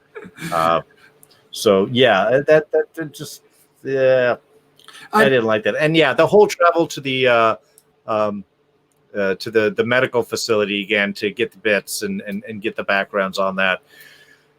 It's just to me, it's funny. I had to think of like who keeps going back and covering up the doorways to all of these hidden hatches. So because always they have to pull back the vines and everything to get to it, and yet the power's always running. And those flashing fluorescent lights, that's going to burn out the buffers up in there. Those aren't going to last for that long. That's like the final stage. They do it to establish age and ancientness, but it's like, okay, at some point you're leaving part of this messed up in case someone finds it, but then behind a hidden door, then you're going to have everything all cleaned up and sort of straightened out. There's a lot of maintenance activity going on the island that nobody sees. That's one of the backstories you could have got. Island maintenance.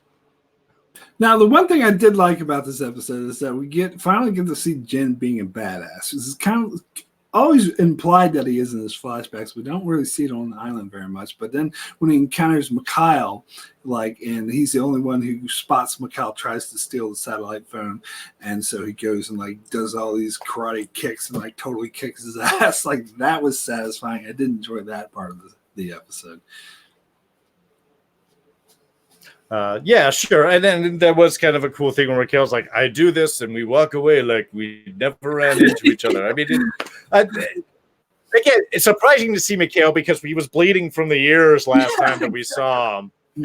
But he could have been said, I think it wasn't said on Lethal when he read the fan of the next episode. But yeah, this one was it was shocking, but it was also like, this is Mikhail's an interesting character. I think that was one of the things thought that he was dead, that he popped back up. It adds a mystery to it. It's not surprising. And then I am interested to see him because Mikhail is, from a character standpoint, he's very straightforward. And he backs up his agreements and all of that. Yeah, he may be hiding information from you for sure. But he is a very straightforward character from one of the others. And I always sort of appreciated how he was played.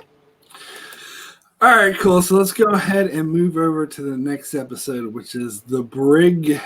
Darrin, I'll let you go first on this one, too. Your thoughts on The Brig. Oh, yeah. This is when we meet Tom Sawyer, the original Sawyer, a.k.a.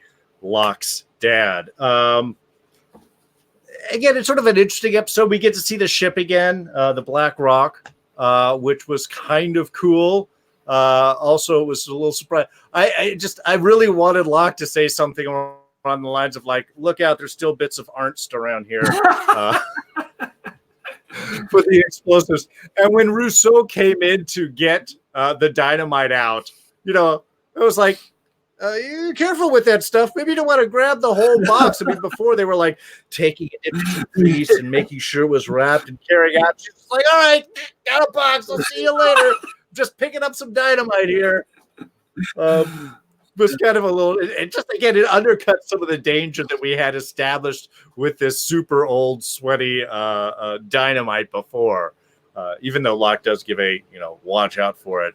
But I think the reveal of Locke's father was, that Locke's father was Sawyer, I think that was handled well. And it was an interesting storyline too, because he is never apologetic about anything. He was happy to reveal the information. He's like, oh, yeah, the lady from this town. Yeah, I remember her. Oh, yeah, she was great. Oh, she was happy to give me that money. I mean, he never backs down at any point. I mean, and I guess the one strength that he has is to stop reading Sawyer's letter and to tear it up, because he's not apologizing for anything. He's not trying to get excuse. He's not even trying to hide that information. I would counter that maybe wasn't his best move, because that was guaranteed to get him killed. Yeah, no. It was horrible. But you can see what this is just. But that also describes this guy's character, how he does always push ends, and he believes that he is the one in charge and that he can talk his way and work his way out. That's how he's dealt with Locke the whole time. He's never really encountered Sawyer or anything quite in this situation quite like having to really deal with the consequences of his actions before. So in some ways, I think the tearing up the letter was the only kind of strength position that he could make right there. Is, I'm not going to do what you tell me to do. I'm going to do something completely different. And yeah, of course that kills him. But I think the moment he mentioned that he was Tom Sawyer, I think that pretty much had sealed his fate right there. But I did like how that was handled. I liked how Sawyer was not happy physically afterwards, still doing that kind of throwing up the shock, the anger at Locke from it. And we do get the little bit of information of John giving him the tape recorder to show that Juliet has been in communication with Ben this whole time. So that was, again, that was kind of cool. But yeah, I also sort of just wonder, what is it that Ben wants about the whole thing of Locke killing his dad, and that's got to be the way that he proves himself. The entry into the others, it's a thick manual, a lot of specifics in it. Well, I think it's clear that Ben just wants to discredit Locke. He wants an excuse because he's afraid of losing his power to Locke. He can see that all the others want to follow Locke now. So he's trying his damnedest to discredit him. And when that doesn't work, we see in the next episode what he does, his next step. But I don't know. This episode, a lot of people have had it in their top 20s, and a lot of people thought this was one of the better episodes of the show. And I think I used to think that, but I'm not sure I do anymore.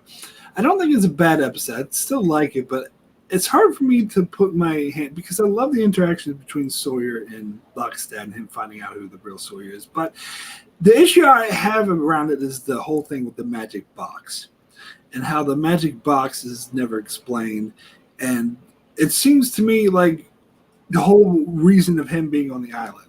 I think I would have been much happier with the whole storyline if the others just said, oh, yeah, we brought him to the island on the submarine. Instead of trying to make it as, mysterious, the island brought him here for you, Locke. Like, that just seemed dumb to me, and like the writers didn't know what they were doing. And that just kind of always bothered me. Yeah, well, I think he does undercut what he was saying. Hey, I was just driving down the street, I was walking down, and then I knocked out, and the next thing I know, I wake up here. I mean, I think they sort of imply through that this magic box is ridiculous. And I love how Ben keeps poking at Locke over the next few episodes about, and actually well into the next season, is this the magic box? No, this isn't the magic box, Locke. Stop it. So he sort of plays back with them. But yeah, the whole idea where I think this hit there is like, no, I was doing my thing and then somebody knocked me out and I woke up here, sort of implies that, yeah, he just went and got picked up on one of the many excursions. Though, again, at this point, we know that the submarine is gone. We know that the hatch is blown up. How long was he in that closet there being held by the others before he got revealed for long? Yeah, that's it. But I mean, again, I thought it was a good episode. It was interesting. It was not. I don't think it was one of the top best episodes, but it did have its moments. Yeah, and I'd agree with that. Anyway, okay, let's move to the next episode, which is The Man Behind the Curtain. And I used to.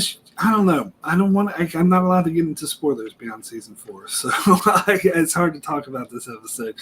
I liked it. It was great getting the Dharma. The Dharma flashbacks were amazing. It was like, and seeing how it leads to like Ben had an abusive father, so it explains his background and how he eventually like participates in killing all the Dharma-nishes. Like that was really shocking.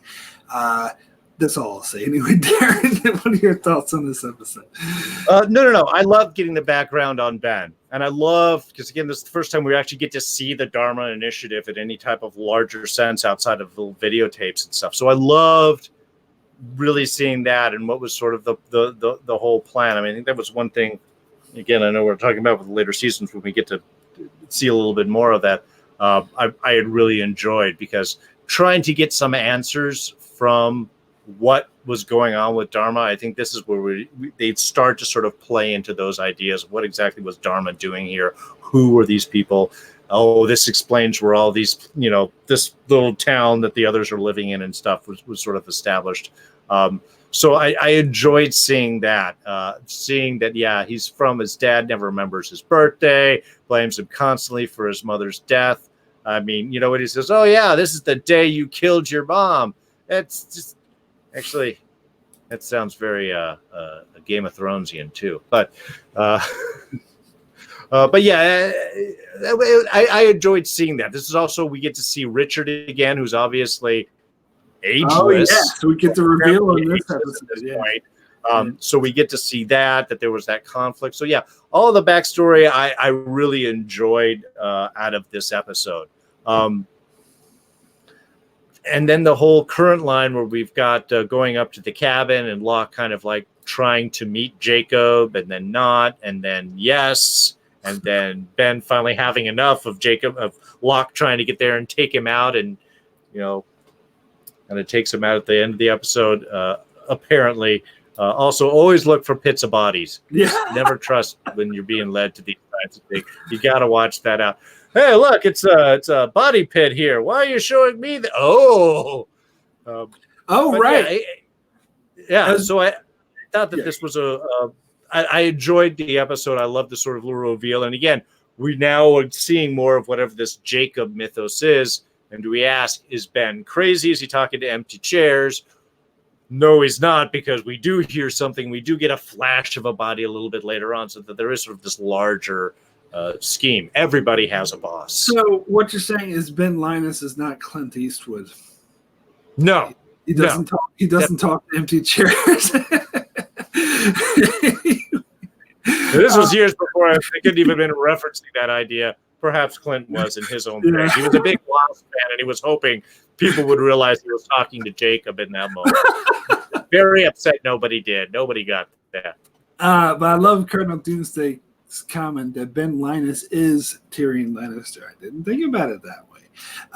But at least Ben's father wasn't on the toilet. Yeah. There's a plus. He gets to die in the van having a beer. If you're gonna go, that was so cold how he did that too. Bye, Dad. Yeah. Boom. That was definitely a great moment of this show. And even telling Richard left there, no, leave him up there. Yeah. Awesome. All right, cool. So let's go ahead and move over to the next episode, which is The Greatest Hits. Now, this is the penultimate episode of the season, and I've heard some people say that they thought this episode was kind of it's just a setup for the finale, but I actually think I think it's a lot more than that. I actually like the Own Island story. Sure, they're really pumping you up, and I think it does a really good job of getting you excited for it. It has the whole opening of Jack blowing up the dynamite, blowing up the tree, and being like, "We're gonna fuck these others up." And to me, this is when I knew the show was finally going to get out of that rut of the others constantly winning, and I was so on board. I was so excited for that.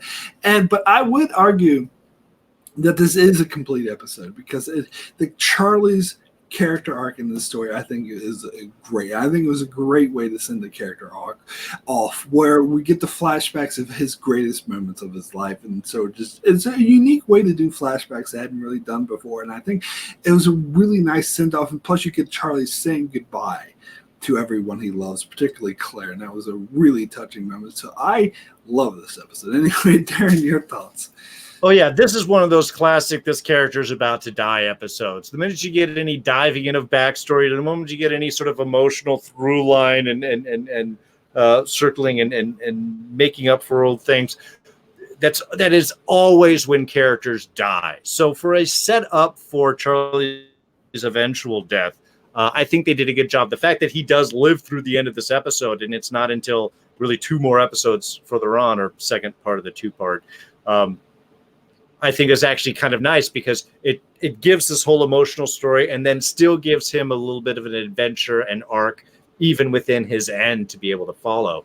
I thought that was very cool. You're right. This is one of the better uses of a flashback because it doesn't have to contribute into any larger bit. It doesn't have to give backstory into any particular moments. These are just personal moments of great things. Some stuff we've never even seen or heard about, of moments that made Charlie happy, that again his greatest hits. And I thought that was a really good way of using flashbacks and sort of tying that into the main storyline for this. And you're right, this was the time where we really get. We're not going to be running from these others anymore. We're going to stand. We're going to fight. We're going to take them out. We're going to do what we need to do, which is great because it's about time that we really get these forces coming after each other and not running and scared and anything else. So I thought that this episode filled itself really well. It was set up for the last 2, but it stands well on its own. And yeah, it gave Charlie a really nice arc, both through his flashbacks and how he is connecting those into his goodbyes to everyone. I thought was a really nice way to wrap things up and made his loss, I think, even more emotionally impactful later on. Cool. So let's go ahead and get into that. Let's get into the 2-part finale. We'll just do it at once through the looking glass. And there's a lot of people who think this is the very best episode of the show. And it's hard for me to argue. In fact, I might believe that. I think this is definitely a strong contender. I mean, this episode pretty much has everything that makes Lost great. I mean, it's such a journey. It has some of the best dialogue moments between Ben and Jack. Like when Ben has that walkie and the people he's going to say, if you don't do what I say, I'm going to kill the people we have back at camp. Like that was, I think, one of the most intense moments I've seen in any show ever. Like it was so great. And you get such a through story. You get Charlie's death, which was so powerful. It was so one of the most saddest moments in the whole entire show. It was so well earned. But then you have the flash forwards and the reveal that seeing Jack with the beard throughout the episode, you have no idea what's going on. Why is he upset? You think maybe it's after his divorce and he's depressed, because that's why that premiere is good, because it throws you off. It makes you think it's connecting back to that. But you see Kate at the end of the episode. You get the epic, we have to go back, and I love the contrast because throughout the entire episode island storyline, Jack is desperate to leave the island. He's doing anything to leave the island. I must leave the island. I'm going to kill Ben. I'm going to let Saeed die because I want to leave the island so badly. And then it's contrasted with him being depressed, a druggy pill popper trying to kill himself because he wants to get back to the island. That is symmetry at its best. Anyway, Darrin, your thoughts on this episode? Yeah, and again, it was sort of a great reveal where we get to switch again. For 3 seasons, we've had flashbacks, and now all of a sudden we realize we have a flash forward, and we know that there's going to be success on getting off of the island. and yet it's going to come at some certain cost that they get to play with all into the next season. So yeah, that was really good. Yeah, that scene with Ben on the radio, like, if I don't answer in 1 minute, then you shoot these guys, and he does the whole argument, and you just hear the bam, bam, bam. That was so beautifully done, because as audience, we're with Jack right there. We think, oh my God, they just killed these characters. There is no reason why they shouldn't have. We're not getting the fake reveal right there. They saved that for later on, which I think was brilliantly well done. It was just, I think that was a really cool bit to have. Charlie's death, yeah, I have to say, Charlie's death probably upset me the most out of anybody's death, because I really liked Dominic Monaghan. I was really excited that he was going to be on the show. I really liked how his character sort of evolved. So having him die here really was a bit of a gut punch. And again, they still gave him a bit of an arc here. You know, he had his emotional arc in the episode before, and yet he comes down, he's ready to die. And then there's people on the in the station there, and then he has to go through the whole arc of convincing them. And I love how he is so convinced of what his future is. He's just like, yeah, this is what's going to happen. If there's a code, then you're going to have to tell me the code, because this is what's going to happen, and there's nothing you could do to sort of change it. There's a strength that he really played off being in that position, which I thought was really fun from an audience standpoint to watch.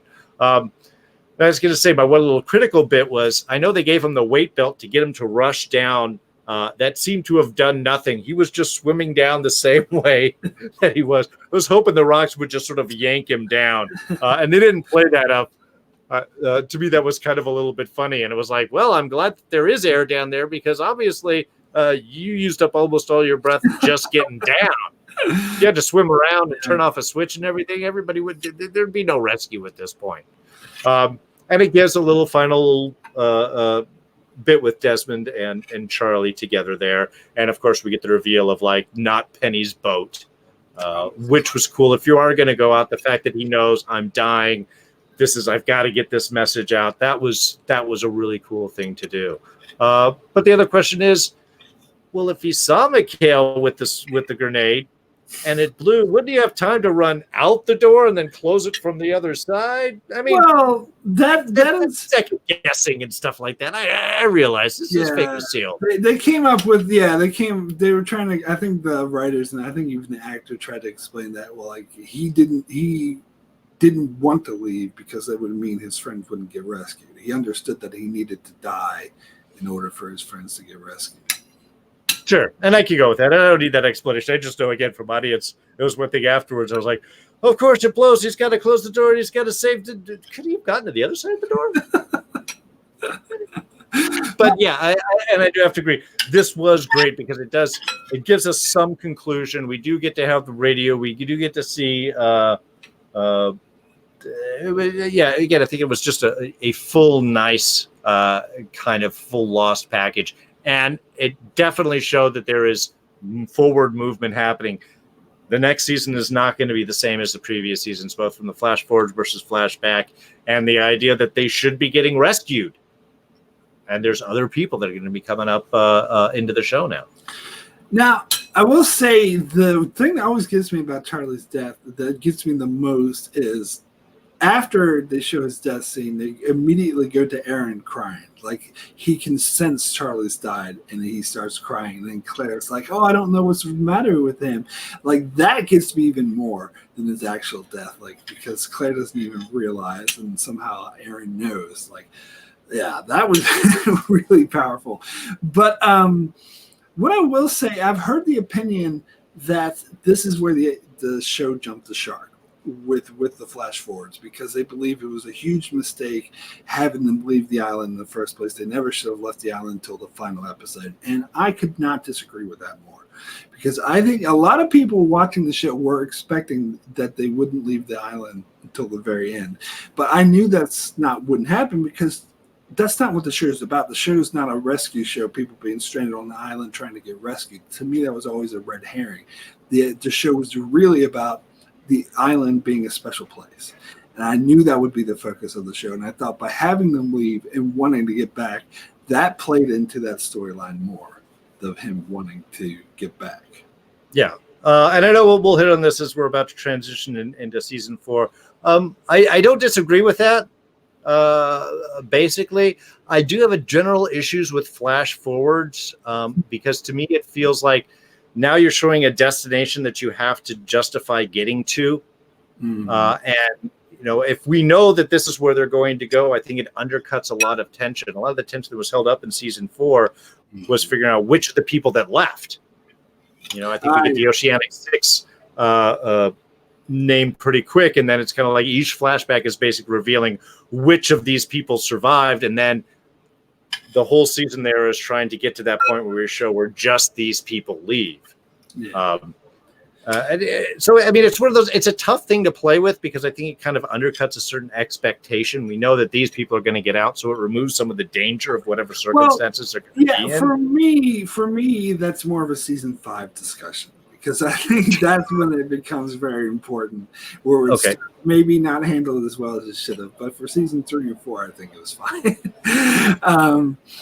But I think that's where 4 benefited from the shorter episode count too, is because they didn't have to put so many of these moments in there. They could just tell very particular tales and then wrap up where they're getting to that, kind of by the end of season 4 there. But the whole storyline of Jack desperately wanting to leave. Once he leaves, he desperately wants to get back. It reminds me so much of this classic novel, and I can't remember the name of it. It was a novel about Shanghai or Shanghai. Oh, I can't remember. It's like Shangri-La. These people end up in this lost place, a lost ancient civilization that no one knows how to get to, and so they eventually are rescued. But he desperately wants to try. He spends the rest of his life trying to get back there and regretting ever leaving. I can't remember the name of that classic book. And that sounds familiar. I think I know the one you're talking about. Yeah, and Damon Lindelof denied that this was inspiration from it, but I think he's a liar. I think he's a big fat liar. I think it was totally the inspiration for it. But anyway, let's go ahead. Let's get into season 4. So, Darrin, let's start with some of your overall thoughts on season 4 as a whole.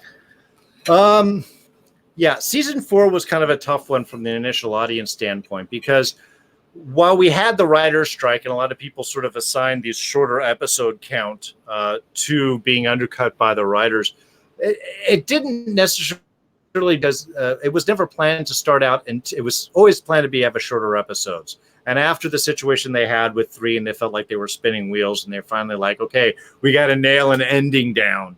I think it served as a benefit generally to at least starting with 4, as it did feel like a little bit more of a focused journey. Like they had to get from A to B. They only had so many episodes, so kind of everything had to play into that storyline and that development.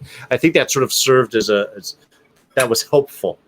On the other hand, because we had such a long break and the writer's strike had already started, was in November, I think, and this premiered out in the following January. I think there was a lot of kind of frustration of where are we going with this.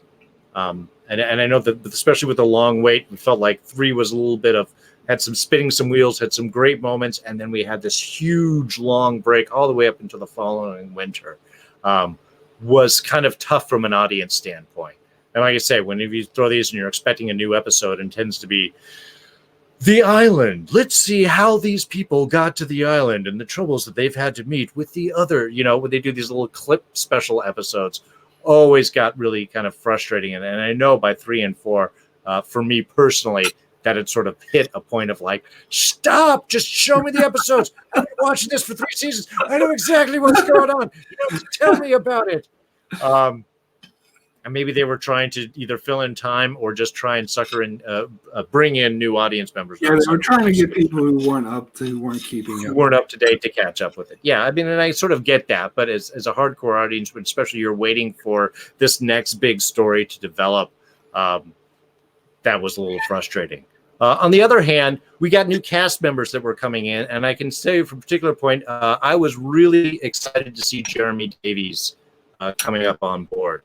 Obviously, he played in some smaller parts, and he was in Saving Private Ryan. I knew him really from $1 Million Hotel. I I don't even know that. Yeah. Yeah, which is a smaller picture. Just he did an incredible job. It's just one of those where you go, oh, I really want to see this actor do more. So I was really excited to have him on the show and where things were going. And of course, Jeff Fahey, from Lawnmower Man years previously, now jumping back up, not doing a direct-to-video movie, but actually doing like a cool full role. I enjoyed these characters that they got to play with. So yeah, there was kind of some excitement of going in and knowing that this was going to be a new kind of direction, and there were new elements that were being introduced in with the show. I was excited to see, and I think for the most part they worked with really well. All right, so Colonel Doomsday says that the book I was talking about was The Lost Horizon. So that's a bit ironic. That was the name of the book. Okay, yeah, sure, it didn't influence him at all. But anyway, and X-Men says that season 4 is my second favorite season of the entire show behind season 2. I don't know. To me, season 4 is my fourth favorite season behind seasons 1, 2, and 3. Definitely better than 5 and 6. I always say that Lost, like people will say, oh, Lost had a horrible ending, therefore it sucks. But I was like, no, Lost had 4.5 years of great television. So up to season 4 and the first half of season 5, amazing. After that, shit. But I think at this point, the show is still great.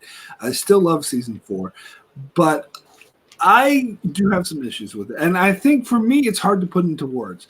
To me, from the first episode, I could tell that they lost something. That the sorry, but that the feeling of the show didn't feel the same as the same first 3 seasons. It seems like. And I got that through the story. I love how the season was shorter and it got to Flash Force and it was punching the story more like harder notes and no more filler or anything like that. But it seems like they completely abandoned all of the hanging threads from the first 2 seasons here. And I hated that. And it seems like they abandoned some of the tone and feeling of those first 3 seasons brought as well. So I don't know, but anyway, the show, season 4 had 14 episodes. It was originally planned as 16 episodes, but the writer's strike happened, and so after they aired the first 8 episodes together, but after episode 8, the writer's strike was still on, and they had no more material. So we didn't even know at this point if the show was ever coming back, but it came back like 2 or 3 months later. And by that time, they didn't have enough time to do the remaining 8 episodes they had planned, so they just did 6. And the writers talked about how in that first half that they felt like they felt exhausted. They felt they didn't really know where they were going with this. And when they came back from the writers' strike, they felt invigorated, like they knew. And I think that shows, because I think those 6 episodes at the end were amazing. I think they came back with a bang. And it's not that the first 8 episodes were horrible. There's some great episodes in that. But so some of the bad episodes in that, you can tell that, or even the mediocre ones, you could tell that they were feeling exhausted and not really knowing what to do. And so for me, that's why I wouldn't personally hold season 4 up as high. But anyway, let's go ahead and get into these episodes. Let's start with the first episode, which is the end. What is it? The beginning of the end. Beginning of the end. Yeah. So Darrin, do you want to start with this episode? Yeah, I mean, again, I think that was just a good kind of kickoff. It brings us up from where we were. We get the group kind of splits off into their sort of 2 camps. We've got the Lock that doesn't trust the island coming in, and we've got Jack still dedicated and wanting to get off the island and pursuit of staying onto that. So, I mean, again, to me, it's like a lot of the first episodes. It's just sort of establishing where we're going to start moving through the season. So I don't think there wasn't really anything really super big that impacted me on that. I mean, we find out that Hurley is one of at least the other guys that got off of the island. Definitely not having a good time, not adjusting to being off of the island at all. So they do start to sort of, I think, play with some really interesting ideas in with that. And I think we can have this is when he's run by the cops, and we get to meet Ana Lucia's old partner. And yeah, which was, always awesome to see Abraham in this. And then every time I see him, that's all that I think about. Yeah. Dolphin Smooth. It just pops up into my head. Kind of cool. And we did get to see Charlie back at the end of the episode when he sort of confronts Hurley out in the yard and is just, tries to tell him and connect all of that. Which seeing him, especially since Charlie had just gotten killed, previous season closer, so it was kind of nice to catch that. But yeah, it's deepening mystery, but just sort of establishing where things are going. I don't think we really start getting things cooked forward until we start to meet the rest of the team that's on the boat, which is in the following episode. Yeah, what I think is kind of funny, I think it's funny that Charlie shaved his head after he died. Like, he's in the afterlife shaving his head. But what it was is the actor was doing another show, a show called Flash Forward, where that's the look he had. So they brought him back. He had to come back with that look. Sure, but that was only one season, so yeah, didn't matter. Yeah. I don't know about this episode. Like, I love the dealing with Charlie's death. Like, I love those scenes and how I talked about in my review how I thought Hurley was the worst person to tell Claire that Charlie died because he didn't break it to her very well. He's not like, at all. Oh, let me do it. He's dead. Whoa, just let her down easy, man. Do a little introduction and all that. I think you think that the look on his face would have been enough and then they would have hugged and then it works for him. Yes. He's dead. That was a great one. And I tell you what I didn't like, the whole splitting up with Jack and Locke camps. Like, that was cool because they had been building to that the whole show, like the whole conflict between Locke and Jack, that really came to a head in season 2. But season 3, Locke and Jack were never together at the same time. So it's interesting. We finally get them return and they split the camp, which I thought was cool. I don't think they did enough to justify this. I think maybe this was one of the casualties of the writer's strike, that maybe some of those episodes that had to scrap dealt with this and justified it more, but I don't think we got enough really to justify it. I don't know, just me. And what I really didn't like about this episode, though, was the magical cabin. How Charlie saw the cabin and it kept appearing and moving, and that becomes a thing later on. I thought that was really dumb and kind of inconsistent with the Man Behind the Curtain, because Ben knew exactly where the cabin was. It wasn't that it was magical and it was moving. I thought that was silly. Well, and they had established that it had this sort of tracing of what? I don't know if that was supposed to be salt or ash. Yeah, the circled ash. Yeah. Where they were circled around, but that doesn't contain, because they find the circle later on, but the cabin's not there. So a point of that. And you're right, this is one of those where they pick up some threads and they just totally toss others to the side, never to be heard from again. Which again, I think was kind of a two-sided, a double-edged blade for this particular season, where there was some great evolution of storyline and mythos, but there was just other stuff where they were just like, nah, we don't have time to deal with that. Forget it. Yeah, exactly. Well, anyway, let's go ahead and move over to the next episode, which is Confirmed Dead. I've heard the opinion recently that someone didn't like this episode. I liked it. I thought it was a good introduction to these new characters. I don't think they did enough of some of these characters, and I think that again was probably a result of the writer's strike. But I think this episode stands on its own pretty fine. I think it was very enticing. It was a good introduction to Jeremy Davies and Miles and who's the other one? Oh, Charlotte. Yeah, Charlotte, I don't think they're ever consistent with. Sometimes she's really antagonistic. Charlotte was the one that they dropped. We don't even understand really why she's there, I think. I mean, Miles, we sort of get, he has a certain gift. Daniel, we get, he's the scientist, he can do these things. Charlotte, even by the end of this season, I was like, why is Charlotte here? I mean, they do sort of imply by the end why she is there, but not why she was recruited. She doesn't have a particular skill, it seems. They never really get into it, And why they had this flashback in this episode of Naomi being told by Matthew Abaddon, it's like, your job is to escort these 4 people to the island. Yet they don't explain why she didn't. Why she just took off in a helicopter by herself and crashed and left us and died before she could even help the other 4 people. They didn't they never explained why she was off on her own instead of. And why does Widmore want those 4 people now? Well, no one give away spoilers because some of them they do explain. Yeah, but others they don't. Season, though, they really don't. Yeah, I mean, say this season they really don't have much of an explanation on why particularly Widmore wants these and why these people aren't involved with anything else of what the secondary protocol and all the additional real plans for what this is. So, yeah. But again, this is where you get your little flashbacks and your character intros. They play at least in developing the story and on that. I thought that was well used. And again, it's just we're meeting. It's a meet and greet episode. I think done well.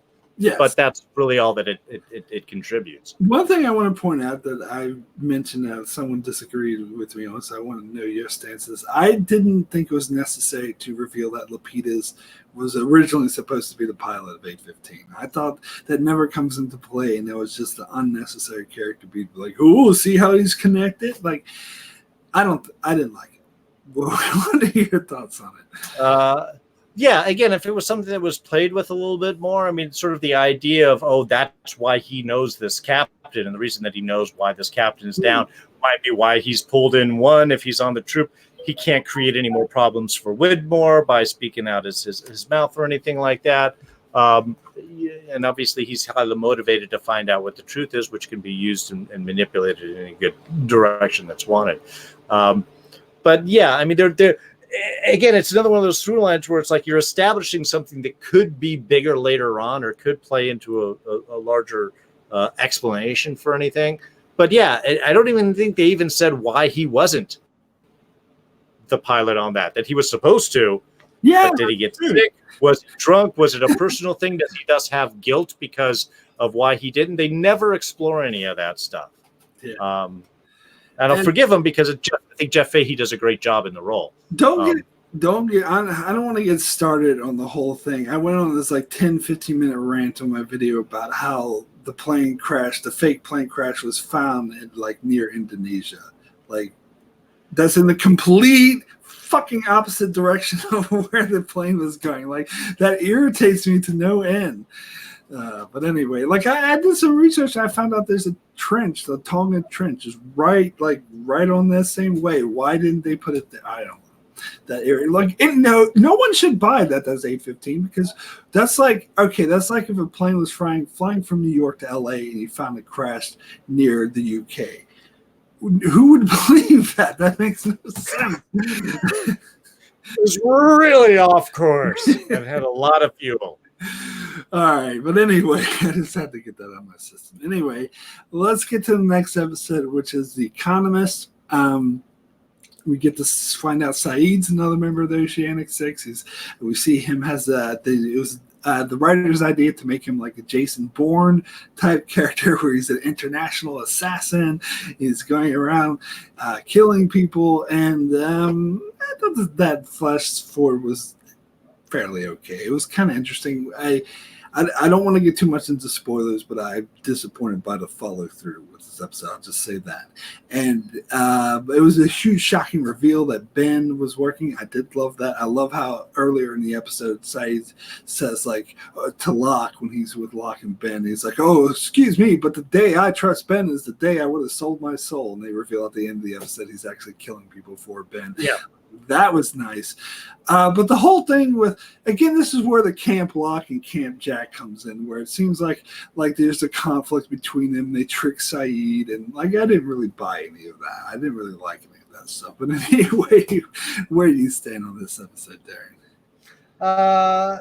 Yeah, I'm pretty much the same way. I mean, seeing Saeed as an assassin was kind of cool to see. It does make sense for his character. It does make sense that this would be a direction he would end up going. The reveal that he is working for Ben, which shows someone else who is off the island, who you're assuming is definitely not part of the Oceanic Six, is interesting and, of course, raises questions. We've seen people getting off of the island already, so, I mean, it's not a huge surprise, but it does start to ask questions of again, what exactly has happened, what are the events that sort of played out here for that.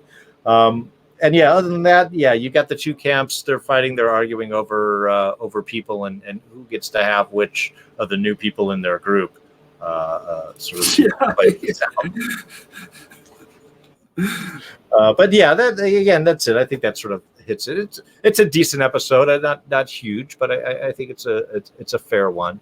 And does certainly I did like that kind of last bit where Saeed's mark turns on him.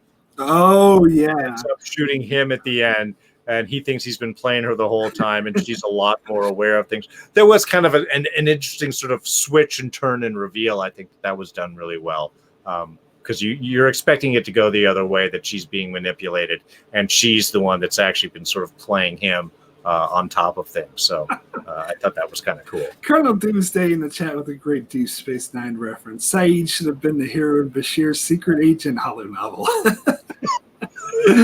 Oh yeah, that's true. And split opinion on Saeed. That Saeed was working for Ben because Cardinal Doomsday says it didn't like it, and X-Men said that thought it was amazing. It's jaw-dropping moment. So I personally like it. But it's got a strong reaction, which is really the main thing. If both you guys were like, yeah, whatever, then that's a failure of writing. If you either really like it or really don't like it, at least an emotion has been caused inside of you.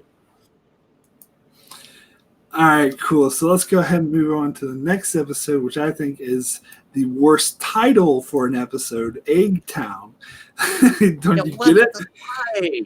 Because it references what somebody says, I know later on, but because Locke serves Ben eggs at the start of the episode, and it's about whether or not Kate's pregnant. Get it? Because eggs. This is such a stupid title, but the episode itself was okay. Like, I love the flash forwards with Kate on trial, because everyone, when we saw Kate at the end of season 3, everyone's like, how is she not in jail? So they finally had, look, here we go. This is why she's not in jail. It makes sense. She became a celebrity, and she used her celebrity status to get out of jail. Makes total sense to me. They have what's not Secretary General, but Assistant Secretary General Aaron Wright is defending Kate. And I was like, why don't you go off and try to start a war between Earth and Mars? I'm sorry. Every time I see that, I can't get that out of my head. Oh, sure. Of course not. Of course not. He played Aaron Wright too well. I mean, that's a memorable role right there. Absolutely. And for those who don't get the references from The Expanse, great show. You should watch it. But anyway, so I like the flash forwards, but the On Island storyline I think was dumb, personally, with that Kate wants to find out if Miles knows who she is. I'm like, of course he knows. Like, I don't know. I think the whole thing was dumb. But anyway, what are your thoughts on this episode? Well, yeah. I mean, I guess you can understand if the idea that she's going to be rescued is she concerned how much people know. But again, even that makes no difference. Once she comes back, people are going to find her. Her past is going to catch up. Doing this whole rigmarole and risking everything is just to try and get this small piece of information from Miles doesn't make sense. Now, I like how Sawyer uses his request for help to kind of like throw her under the bus, but by doing so, helping her. So he's not lost in trust in Locke's eyes either. I thought that was kind of a cool way to deal with that. Again, be honest with Locke, and that's how you're going to be able to help Kate through that and buy time. But yeah, it seemed a very pointless bit. And it was also Miles's request for his $3.2 million to Ben, and he'll tell everyone that he's dead. Also seems odd. I mean, we get in one of the flashbacks how Miles uses his can use his knowledge to kind of extract extra things. He had the one where he went back and was gonna, I don't know, tell a kid that was killed to stop hunting his mom's house, but actually use that in order to go in and get his drug money and stuff that he had stashed away. So we get to see how he can use sort of some of his abilities in order to benefit himself. But especially with the larger project that we see later on going on, it really undercuts. At what point did Miles really think that he was going to be able to get away with telling people that Ben was dead and they would just go, okay. Now, maybe he didn't even care. He just wanted to try and convince enough to get his $3.2 million with, that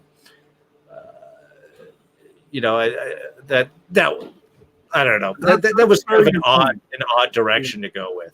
But of course, it did end up getting Kate banished from Locke's camp at that point, which, yeah, of course, that's what you're going to do. You can't trust someone who's going to undercut you like that. All right. And it allowed him to live up to his promise to Sawyer not to hurt her.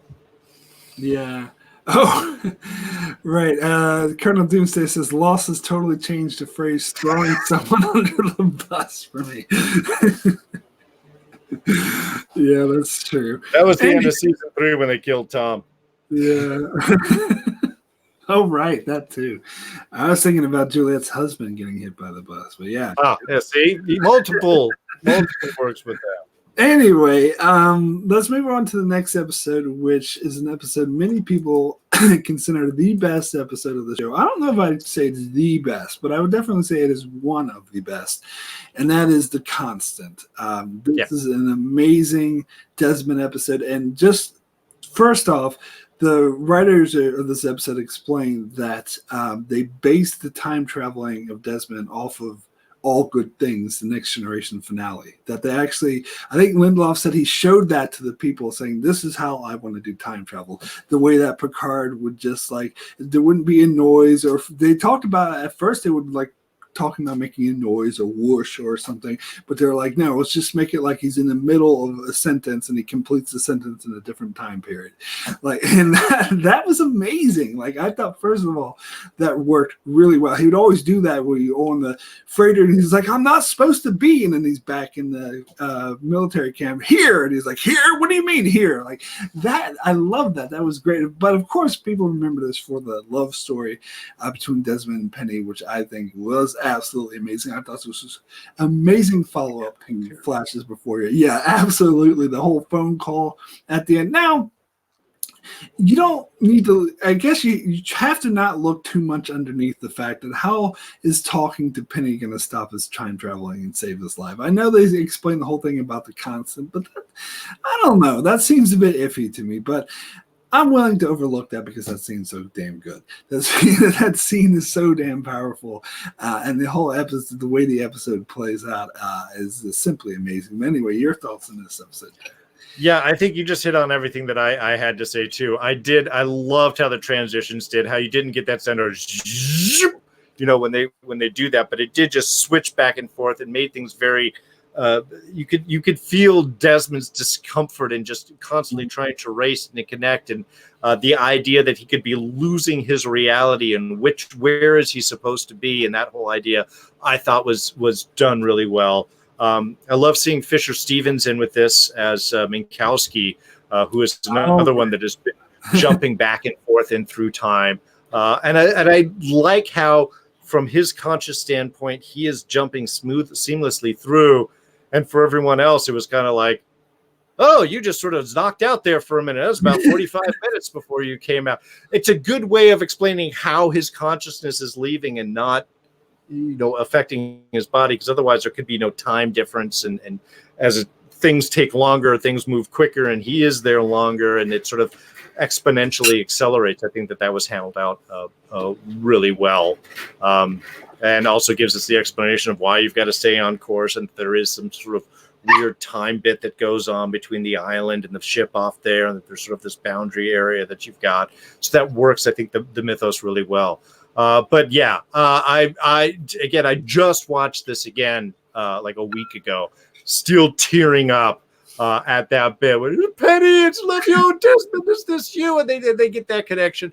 Yeah, why is it some emotional connection in both timelines that allows you to reconnect your psyche? I don't know.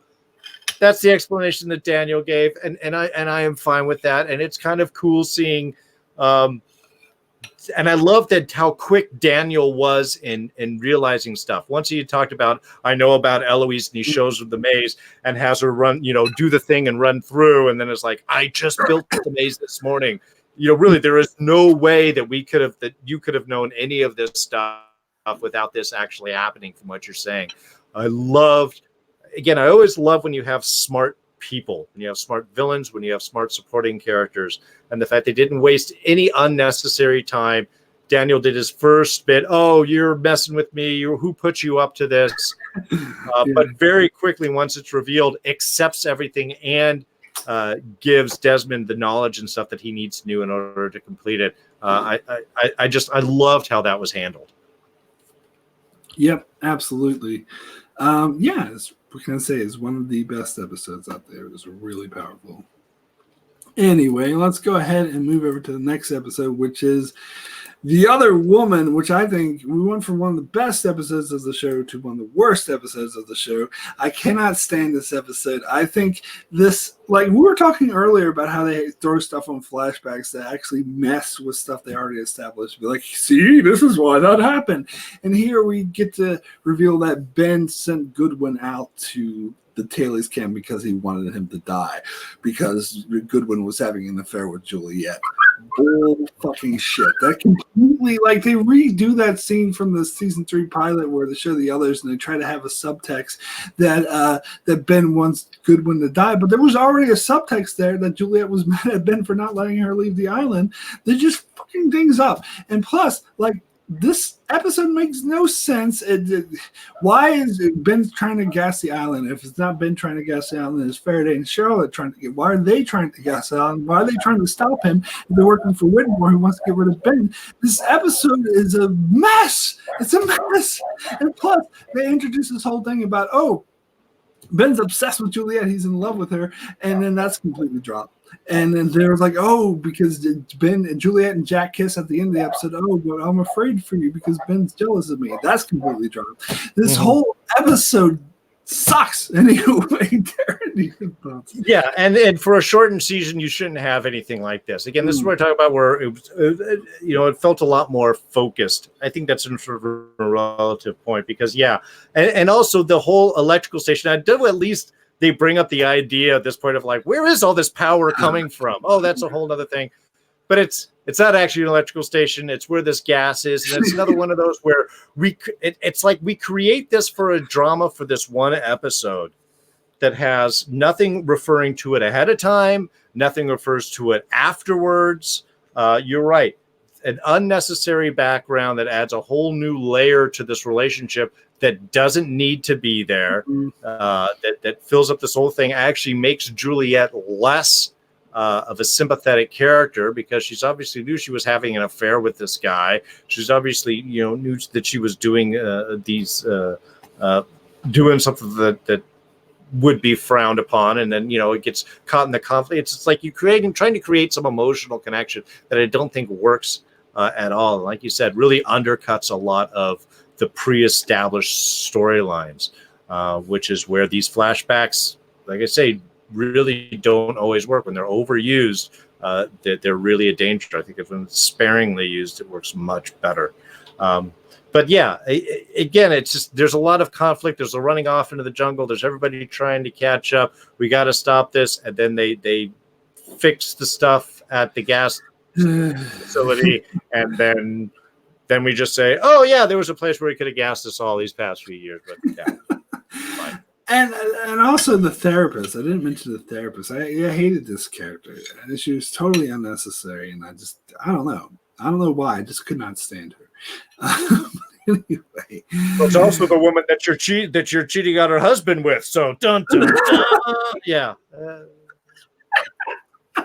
Did you have enough drama this All week? right, let's add some more, shall we? All right, let's move over. I think this is the episode when I talked about how the writers were showing their fatigue of the season. This is the episode I think of the most. Like they didn't just care. But anyway, it wasn't the whole season because we got the constant before this. But yeah. Anyway, let's get to the next episode, which is Jian or Jian. Yeah. Jian. All right. This is another thing I had to stop myself from ranting about. Everyone who knows me knows I cannot stand the Jen flashbacks in this episode. I hate the fake out. Some people might say, well, why do you hate the fake out so much? It's kind of like through the looking glass, they fake you out by making you think Jack was in the flashback, but really he's in the flash forward. You can make the argument that he was doing the same thing here. But here's the thing. Those Jack flash forwards, serve a purpose other than just faking you out. They show you Jack's character growth, what he's going to become like, and once you learn to fake out, it adds more to those flash forwards rather than subtracting. Whereas Jen's flashbacks in this episode serve no other purpose other than to fake you out.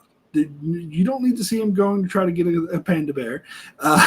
Stuff panda bear for is just there to fake you out.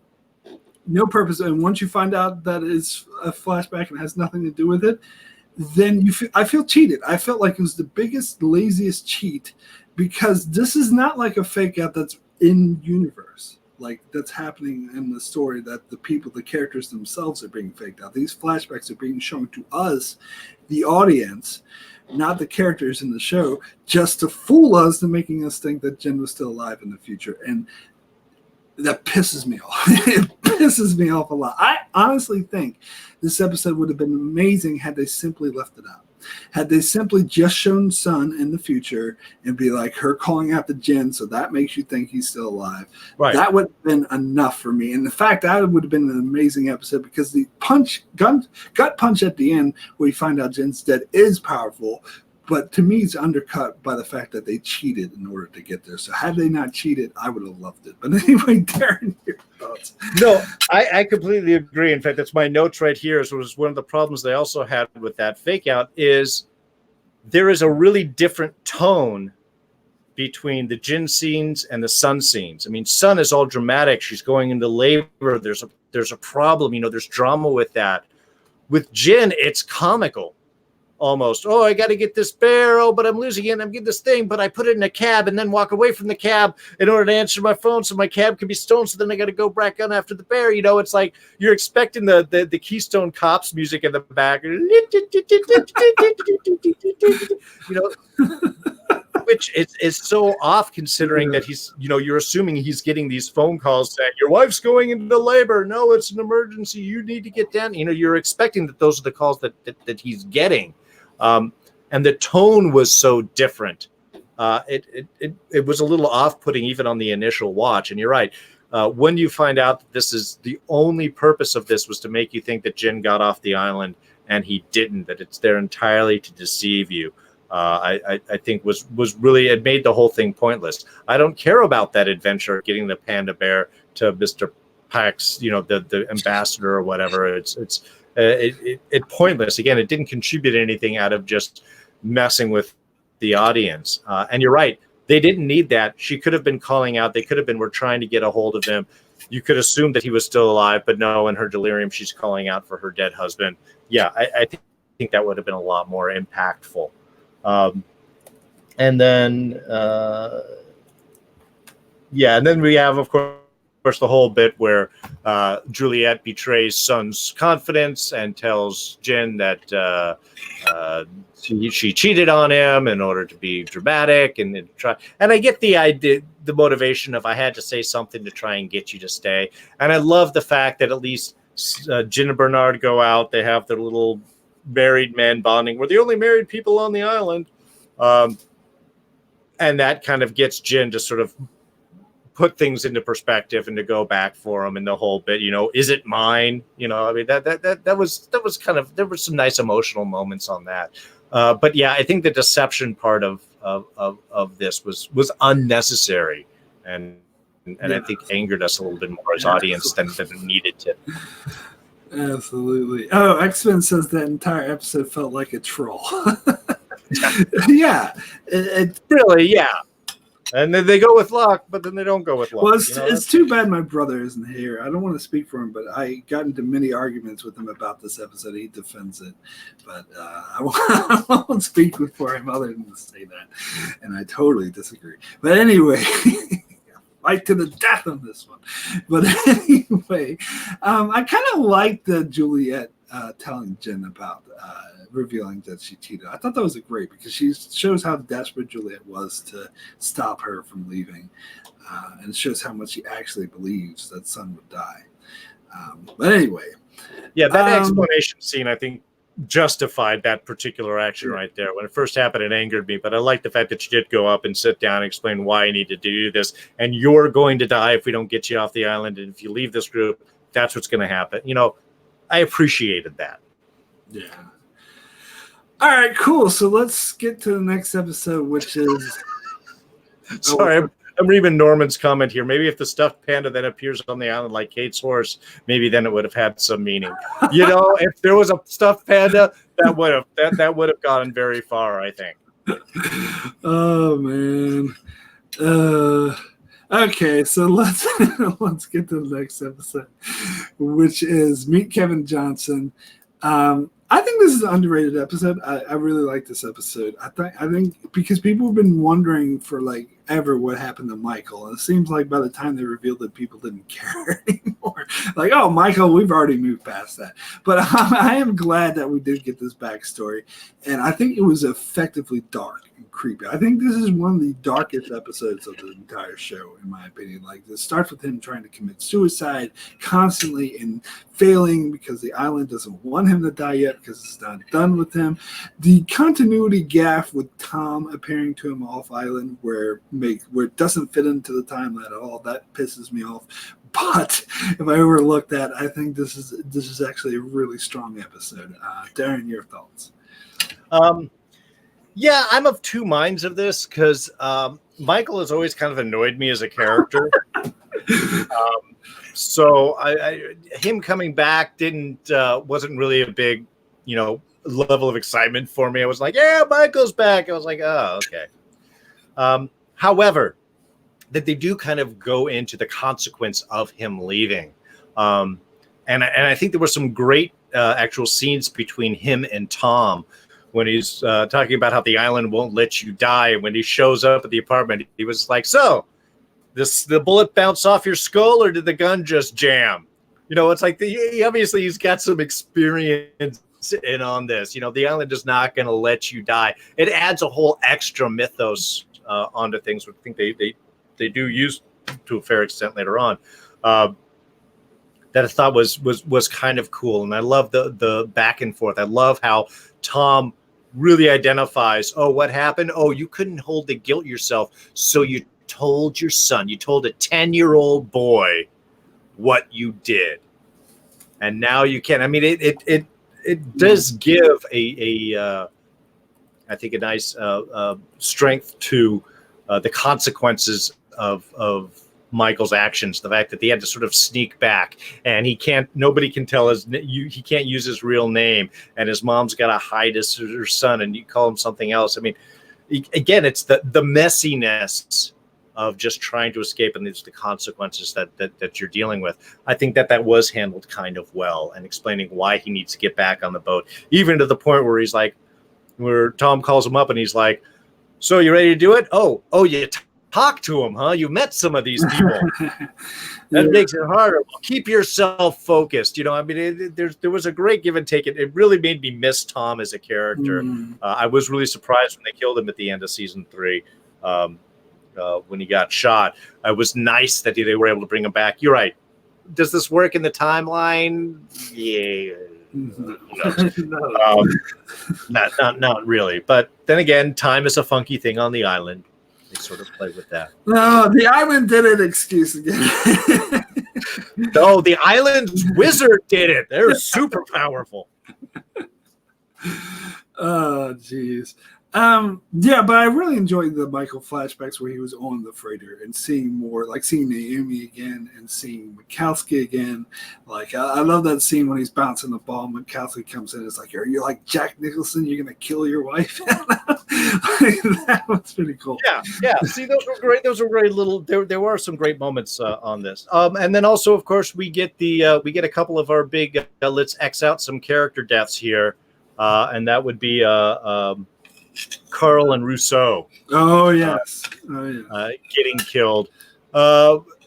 Look, I bought Carl going out because the first shot going through, God, what's this? And then he dies. You knew he was going to die because they had that big kind of emotional moment and connective bit right beforehand. You say, the moment you have that, that that a character is going to die. Yeah. And Carl played that out perfectly.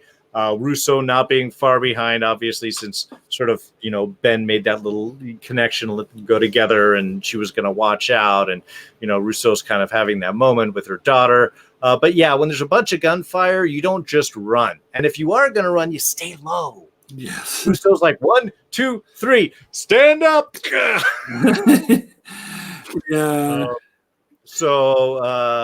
Yeah, I mean, obviously, this is a sign of the beginning of the end, kind of for Alex as well. Yeah.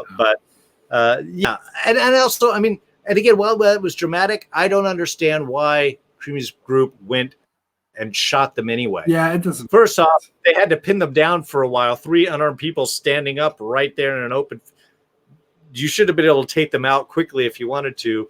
But why don't you follow them? Yes, to lead you possibly to where you needed to go. And I don't understand why. Colonel Doomsday, if you've seen all of season 4, you should know that she's dead. They will show her dead body in the next episode. But anyway, yeah, I don't know why. I don't know why why they would want to kill them. Like, as you said, wouldn't they want to take them hostage? And it seems to me like if Alex didn't shout that she was Ben's daughter, that they would have killed her. But that makes no sense because in the next episode, it's described that they're killing all the people for shock and awe, but no one else is around. There's no one else to shock and awe.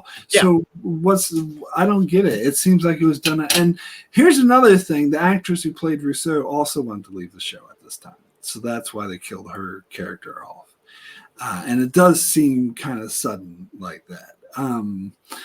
I was really pissed off at her death at the time because we've been promised for years that they'd give her a flashback episode, and they never did. We won't get into spoilers what they do in season 5, but that's not a flashback episode. We don't get a flashback episode from her, and that pissed me off. And I think they should have done it. They said that they were originally planning on doing it in season 4, but then the writer's strike happened. She wanted to leave, so they just killed her off instead. That pisses. I don't know. I think they should have done her flashback in season 1 or 2. I think by this time it was kind of too late. It was kind of old hat. That they should have given it to us earlier. But she was a great character, and she finally got reunited for her daughter. Oh, she finally got what she was looking for. No use for her anymore. Yeah, that's again those are the rules. Yeah. And X-Men in the chat never agreed with the Michael hate. I didn't say that I hated Michael. I want to be clear on that. I never really cared for him, and I think that's because they used him as sort of a whining position too much, especially in the first couple seasons. It was always like he's trying to get Walt, but then he doesn't know how to deal with Walt, but he doesn't know how to deal with human being a person always. It was just I don't think they ever gave him a good, strong character bit and focus. He was always kind of, in my mind, lost himself. And never really knowing to deal with the things that he had, and never really being straight from position. So, yeah, I don't hate him. I definitely like what they did more with him. I think season. I think they at least had a more of a focused mission. But yeah, again, I don't hate. I don't think that he was used well.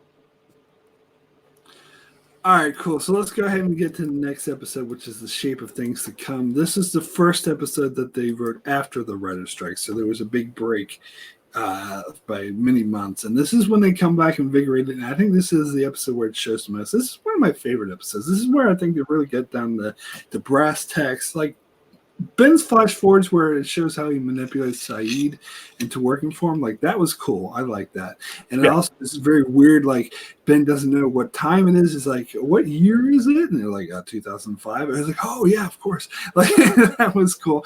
And he uses the alias of Dean Moriarty, which is from the book On the Road. I remember someone pointed that out to me.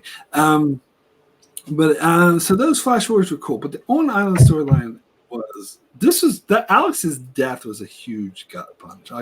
In contrast to Rousseau, I think this didn't seem like an afterthought. It felt like it was a huge turning point for the show, for the character of Ben.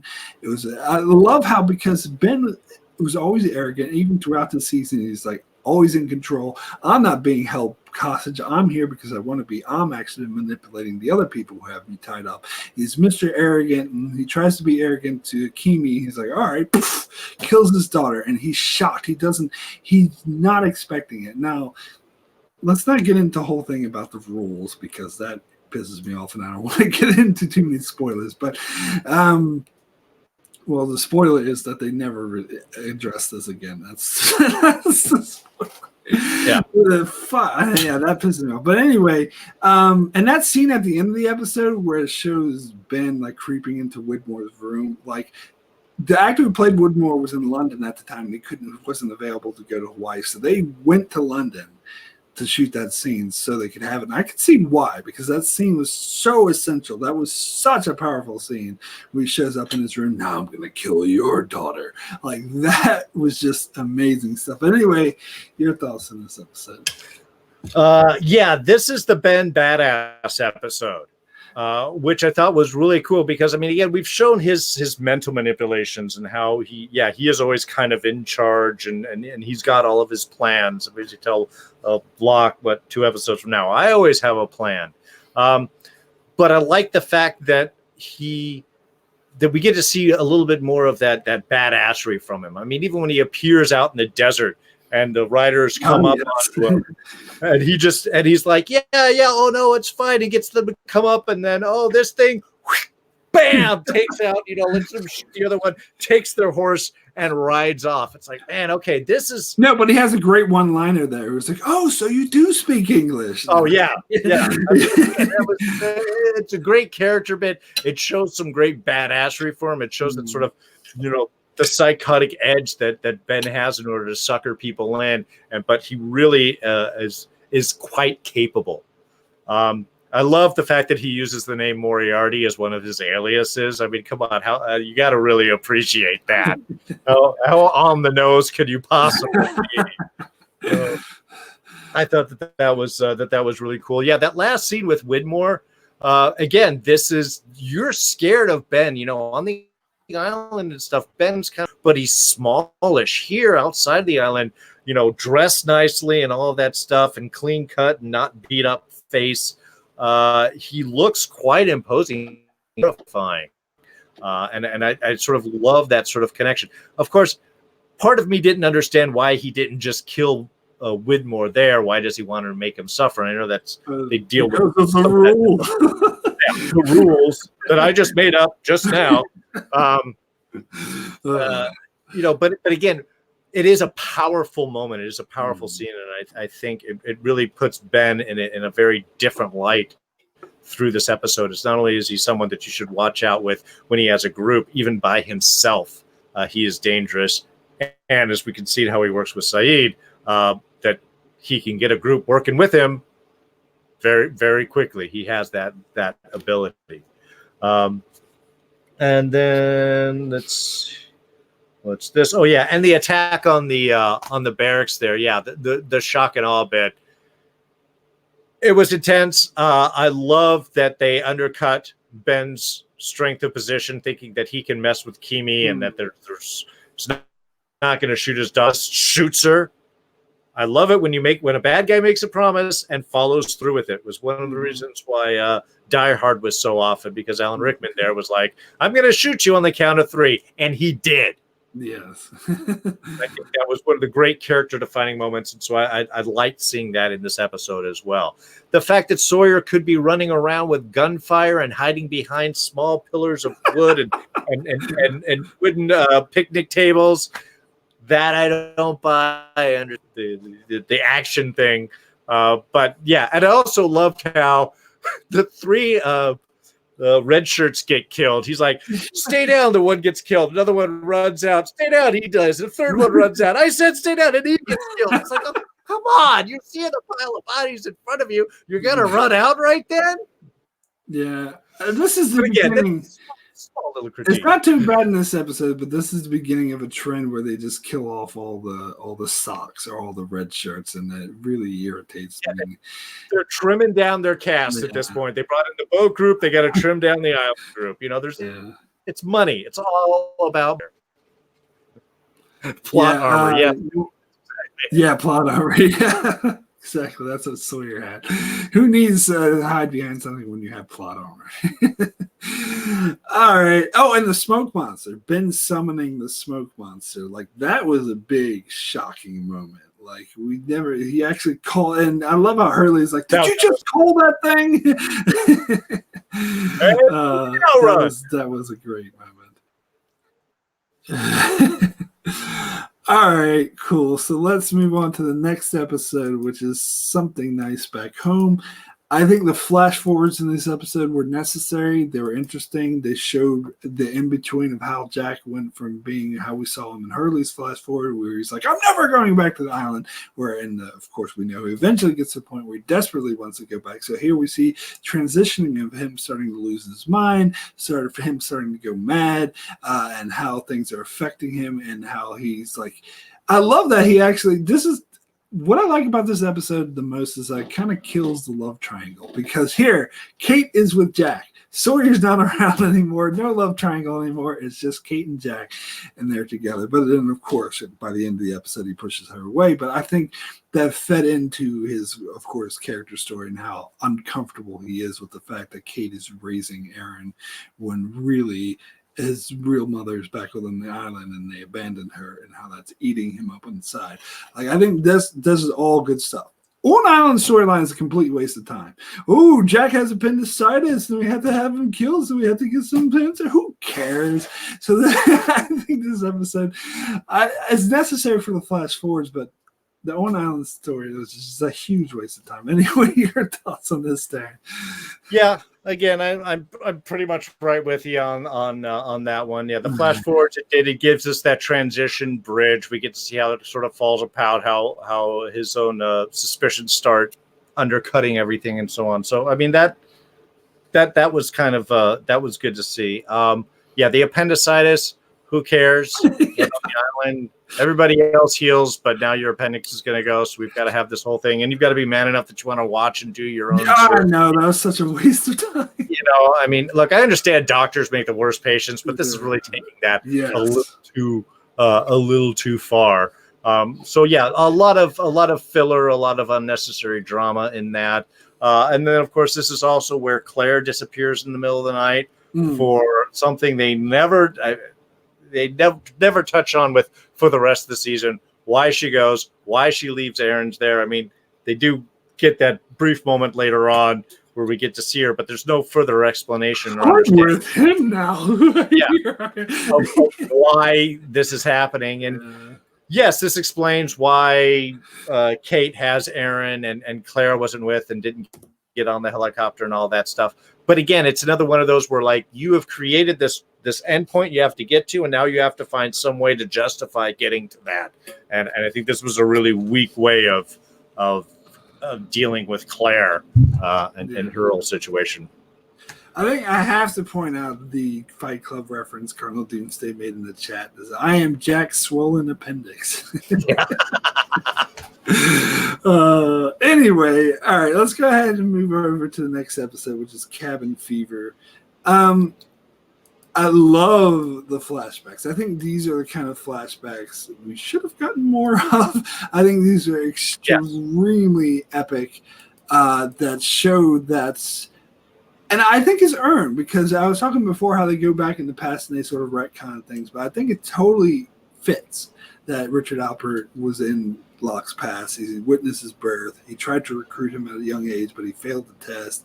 And then they tried to recruit him as a teenager, but Locke was too concerned about being, I'm into sports, and trying to be something that he's not, which is a huge theme. And I thought that fit perfectly with this character. It made complete sense that he would reject his fate. And plus it plays in the whole theme of fate and destiny so well. The On Island storyline, I wasn't as big of a fan of, because I didn't like the whole magically moving cabin thing, and they wanted to keep Hurley around so he could find the cabin, but Hurley actually didn't find the cabin. Locke had a dream, so there's no point in Hurley being there in the first place. So I mean, I like some of the interactions between Ben and Locke, like Ben saying Destiny's a fickle bitch.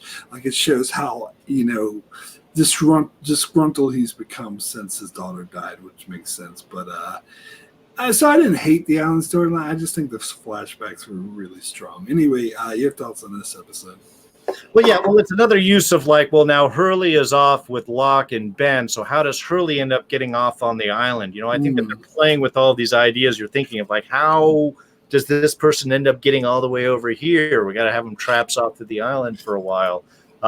So yeah, I felt that that's kind of playing with the audience's expectations in some ways, is why they ended up sticking Hurley with that group, because yeah, it ended up being all rather pointless. But yeah, they did use. I agree with you about the flashbacks. I thought that was really great. I did want to see at some point Locke recognize Richard, and if we had gotten a sort of scene of kind of like, have we met before or something like that, even if they did, it was years and years and years before, so he may not totally have a conscious memory of it. But he was a little kid. He was a little kid, so I buy it. Sure. But they have so many other connections. It's one of those that just kind of caught me like, well, surprised Locke didn't remember that. On the other hand, yeah, when he is later on in a teenager, I love that he uses the line against his dad, "Don't tell me what I can't do." Yeah. Which again becomes Locke's sort of persistent theme, certainly within his early flashbacks into who he was right before getting on the island. He uses that line with his teacher. Yeah. Oh, sorry, the teacher there. Yeah. So I thought that was all rather that was a pretty cool, just little flashback, little character moment. That was one. Again, it's nice when you can drop these little things in there that do repeat themselves later on. That this is the type of person that he was. That he had to sort of learn to not be anymore. Let's see. The other stuff. Yeah, I mean, again, cool. We get to see the cabin. We get to see more stuff. This was obviously where Christian pops up again, speaking for Jacob. And we do get to see Claire. I'm with him for a moment with absolutely no explanation. Yeah. But it moves things forward. I mean, she acts so stoned in that scene too. That's why they took her off, man. She took a little break. She'd been working hard. She's like, I'll do one scene, but I'm puffing right beforehand. I'm just gonna throw my arm and go, and that will be it. So X-Men in the chat says, I usually cite this episode as the shift when the show went crazy, especially at the ending when Locke says he was going to move the island. It was unintentionally hilarious. I don't really, it's funny because I was talking in my season 5 review, which I don't think I've released that yet. I'll release it tomorrow. But anyway, I was talking in that about how I often want to try to pinpoint when the show jumped the shark. And for me, it was sometime in season 5, so we'll get to that later. But everyone has a different idea of when, because I talked about earlier how this one person thought it was the season 3 finale, which I could not disagree with more. But everyone has I go online to research. It doesn't seem a consensus of when the show jumped the shark. Now it's interesting to hear the opinion that it was this episode, but I would also disagree with that. I actually think the moving the island, I don't think that's any more fantastical than having a black smoke monster going around killing people. Maybe it is a bit more, but I think it's still in line. I ultimately didn't have an issue with that. I don't know how you feel about that, Darrin. No, I think it was halfway through season 5 where they jumped the shark. Yes, exactly. Exactly what I was thinking. So, yeah. But in some ways, I could see where people are looking around 3 and 4 because, I mean, we've talked about that there are some issues that really started becoming more apparent in 3 and 4. You started getting some filler episodes that felt unnecessarily wagon training, weren't going anywhere. You get flashbacks and such that undercut previous flashbacks and sort of change the whole emotional impact that they have. You get plot points that are brought up and never seen again. So I it is somewhere around 3 or 4 where they really start losing their way, and you can blame on the writer's strike. But the writer's strike didn't happen until, again, November, and they were writing stuff for months ahead of time to get to the January premiere. So that wasn't the whole reason why 4 was unfocused. The writers did say in interviews that they, because of even before the writer's strike started, because of the pressure that was putting on them, that because they was building, that they felt very exhausted and their heart wasn't in the first half of the season. Sure. That makes sense, and that we can see. But I think that's also because they were wagon training for so long and they weren't going anywhere. And now they come in like, okay, now we're focused. We got 3 more seasons. We're going to get out. We're going to do shortened seasons, so we don't have to do so much as long. And yet still they didn't seem to really know where they were going entirely. Absolutely. They kept changing directions throughout these last 3 seasons. I don't believe anyone that says they had a perfectly drawn out plan for the final 3 seasons. That's what they were claiming. And from these last 3 seasons, it's totally not the case. Totally not the case. Like, it's not that these 3 seasons are inconsistent with the earlier show. These 3 seasons are inconsistent with themselves. And I guess we'll get more into that in the next video. Yeah, for sure. But yeah, exactly. I mean, that's what I'm saying. I don't think there was a moment where they jumped the shark. I think it was around this time where they just started sort of slipping, and then they were like, shit, we got to do something. Just make something up. Which we find out later on is exactly what they did. What did these things fit? I don't know. We were just making stuff up, and then we'd maybe try and get it to make sense later on. Yeah. All right, so let's go ahead and move over to the season finale, which we'll talk about all in 3 parts. Let's talk about all 3 parts at once. There's No Place Like Home. Some people will say this is one of the best episodes of the show, and at first I was very resistant to that, but then watching it again recently, I'm like, I can see what people are talking about. This is actually a really powerful show. I love the Oceanic 6 bit. Particularly, I love the symmetry.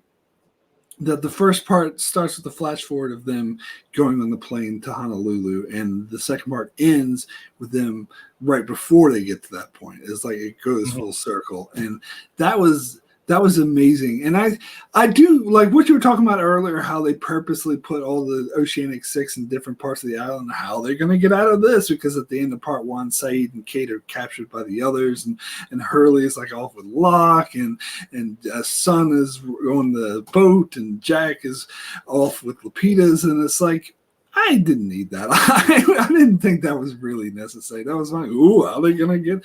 I don't think we needed that pressure, but the through storyline with like the freighter blowing up and like Michael and Desmond trying to stop the freighter from blowing up with the bomb, like that was intense. And the whole ending sequence with the freighter actually blowing up, and Sun, she's an amazing actress. I think she doesn't get enough credit, particularly in that scene when she was like screaming for her life after seeing her husband die. Like, I never bought a performance like I bought that. Like, that was just so amazingly well done. But some of the flash forwards that try to feed off of we go move past the Through the Looking Glass fast forwards for the first time. I don't know, something about them I didn't quite buy. It seemed like they didn't earn these character changes as much as they could have. But I still thought this was a very, very powerful episode. I had no problem with Ben moving the island. By the way, this is another moment someone else pointed out as jumping the shark. when Ben moved the island, or pushed the donkey wheel, they thought the whole concept of the frozen donkey wheel was dumb. I didn't have an issue with it. I actually liked it. But anyway, your thoughts on this episode? You mean the ancient device, giant cog? How many times have they moved the island before? That was sort of my question on there. They seem to know about the consequences, but how often was this actually done? Honestly, there is one of my favorite moments in the show. It's a super tiny moment. But after we have the whole, Ben escaped from Kimi and the gang, and he comes back and he connects up with Locke up there at the Orchid. We had given instructions about where to go, and you're seeing like Locke wandering around the greenhouse the whole time, and then he has a discussion with Locke because he didn't seem to know where he's going. When Ben comes up and he's just like, couldn't find the Erythalias, did you? I don't know what they look like. It was such a tiny moment, but it was great because Ben just walks by and Locke just falls behind with I don't know what they look like. It's such a human moment. I even wonder if that was just an improv or an ad-libbed bit right there. I mean, was Locke supposed to actually give a response? Was that supposed to be Ben being condescending or whatever? But it was such like a playful little kind of like connective moment. It was tiny, but I really enjoyed that little bit. We get to see the 2 deaths of Kimi, because again, nobody takes pulses on the island, despite how many times they get shot. I guess I understand that. My question, of course, there ultimately, look, they're trying to get Lapidus uncuffed from the helicopter, get him the toolbox, fine. Nobody thought to look on the dead bodies of the guards for the potential keys to the handcuffs? I mean, maybe that's how they let Kimi get away there, because they get pockets for loose change and handcuff keys. That was one kind of little thing. And I thought when Sawyer came up to joke with him about picking a lock, that Sawyer would come up and take the thing and be like, click. Yeah. But no, he pulls out a hacksaw right there to go, hey. Again, it was just, there were just odd little moments there. Some of them were really fun, and some were like, you guys are just, you're trying to drag this scene out really unnecessarily. I loved Kate running in and being basically bait to sucker in the special forces crowd so that the others could sort of take them out. I was hoping we'd see more badassery of the others, because they quietly took one guy out, and then they did like the bolo to the legs so the guy could shoot up in the air and give away position. I thought the others were supposed to be like super sneaky island masters. Well, here's a question I have. Raise my hand. Here's a question I have. So if the others could take out Kimi and his team this easily, why didn't they do that before they killed Alex? Just a suggestion. I think it would have made more sense to me. Sure. Well, yeah. I mean, I could sort of get that. That was mostly Locke's group of survivors and stuff, I think. So, but yeah. I mean, again, that sort of raises questions where they could go one way or the other. The others knew where Ben was, and they knew that the Kimi would be looking for Ben. So it seems like because didn't he signal him with the whole flash thing, and then they were just like, okay, well, there's Ben. We'll let him do his own thing. We'll go wander off and find everybody else. And I'd like the fact how when they did show up, the Ben just looked at like Richard and like, what was the deal? They need to leave the island. Okay, that seems fair. You know, I mean, again, there was a nice moment of their camaraderie and command structure and knowing how things would work. Oh, you have them here. You must have made a deal with them. I don't care about the specifics. What did you make? That sounds great. Go on. I mean, I did like it and sort of appreciated that. And yeah. Sun's reaction to Jen getting killed was awesome. Really a powerful scene. And then, of course, when we have Penny poke her head over the boat and Desmond sees her and just climbs up. Yeah, again, another teary moment. I love that was a great follow-up to the Constant, too. We actually get to see them. Yeah, and I think that's the only place where they do refer to that end of season 2 scene, is because she says, I have a tracking station. No, what she said was, I tracked you by your phone call. So she's referencing the phone call that Desmond made to her in the Constant. She's saying, sure, but I thought that she would use her station to then follow that up. Well, they didn't say that, though. Yeah, again, it's the only reference they have, and they never catch it again. They never touch on why Penny would be looking for an electromagnetic pulse. Yeah, they never answered any of the shit. Yeah, they never hit on that again. They're making shit up as they go. And hopefully they remember one or two lines, and that makes us all happy. It's interesting how, because Desmond was the only, and Lapidus, but who cares about Lapidus? But Desmond was the only people with the Oceanic 6 on the hospital that you didn't know got out alive. Because we knew the Oceanic 6 did, so they have a little fake out where they make you think he's going to die. Yeah, where he's like play with that nicely. Oh, and I have to say there was one little bit, even though I sort of laugh at that whole giant, ancient cog of island moving they used. Michael Emerson did a great job in that one tiny scene, because you could see the pain of the choices that he has to make, that this is something that he has to do. He's resentful that Jacob is making it do this. He knows that he's not going to be able to come back to the island, or at least thinks that he's not going to be able to come back to the island again, that he has to put his whole life behind him, and all of this dedication is now just going to toss him off to the wind. It was a small moment of him turning it, but you really got to see that whole conflict of emotion, and even that control that he normally has just drop, and you could really just see that inner pain and turmoil that was going with him. That was one really nice thing about that scene. And again, I really like the symmetry again, where the ending of this is the beginning of where Ben's flash forward. It takes off right where this leaves off, where Ben pushes the donkey wheel, and then that's where he ends up, where we see him going. And I love that foreshadowing. I think that was great. I did really enjoy that. And of course, they foreshadowed that earlier in the season with Charlotte finding the polar bear at that same spot. Right. Had the Dark initiative thing. So yeah, I thought that worked out very well. Now, without getting into any season 5 or beyond spoilers, what do you think of the big reveal? It was Locke in the coffin.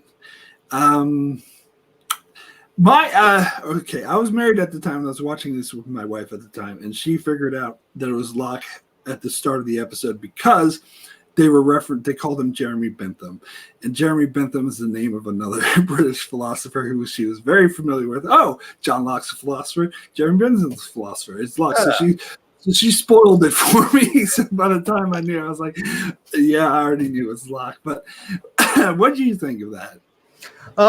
Again, it's another one of those interesting reveals where it was, you're expecting him on the island. We know that we've seen already Tom had left the island, so not leaving the island isn't an impossible thing.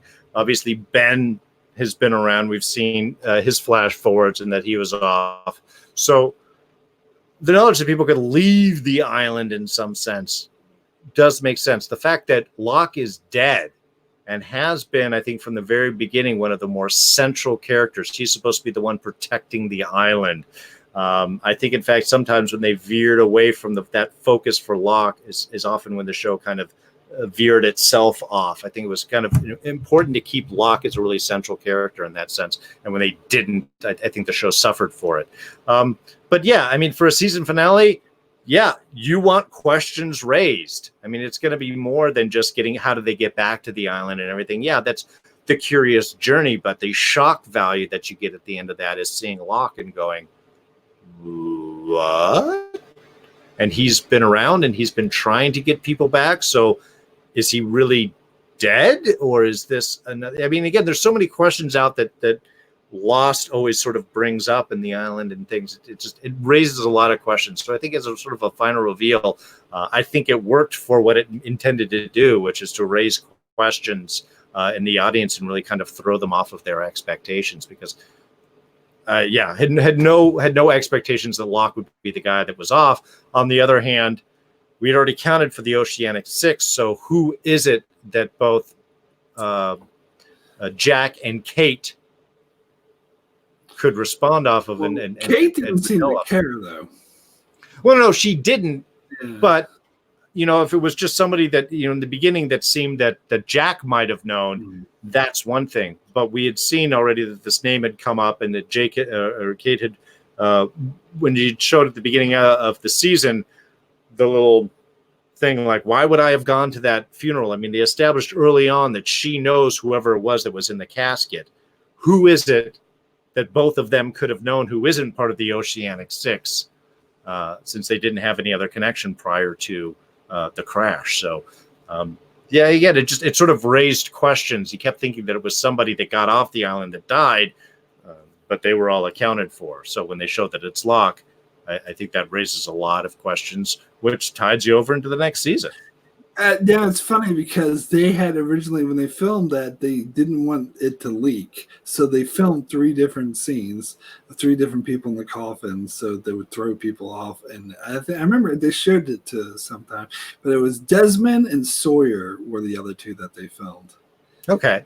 I don't think Desmond would make much sense in the coffin. Sawyer, kind of, maybe, but I don't know. But when I was throughout season 4, before this episode aired, on the message boards, the number one theory going around that it was Michael in the coffin. But, yeah, and that would have made sense because Michael couldn't use his real name because he was supposedly had crashed on the island with everybody else, but he was back. So yeah, that would have made a lot more sense, from an expectation of who is using a surname that could have gotten off the island if they showed that it was Michael. Then that would have been an interesting raise too, because you expected that he died at the explosion, but if he's back in the States and he just died now, what does that all mean? I think that would have done a good job of raising questions, but I don't think that it had the payoff that Locke, eventually did. Yeah, I like that. I like that it was Locke. I think it kind of makes sense that he was the driving force for Jack to get back to the island, because we know even before this point that Jack desperately wants to get back to the island. Whoever this character was who died is driving him to want to get it back more. So Locke seems to fit perfectly in the slot.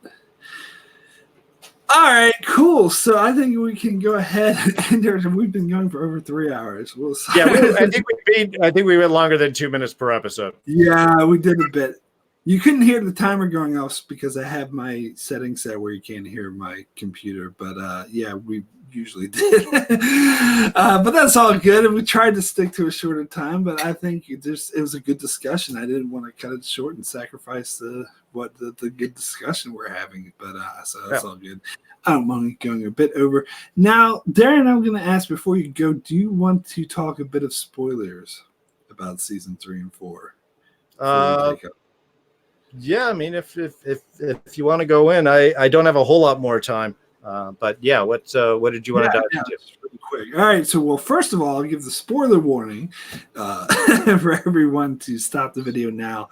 If you have not seen all the way up to the end of season 6, please turn the video off now. Thank you so much for watching, and I'll see you next time.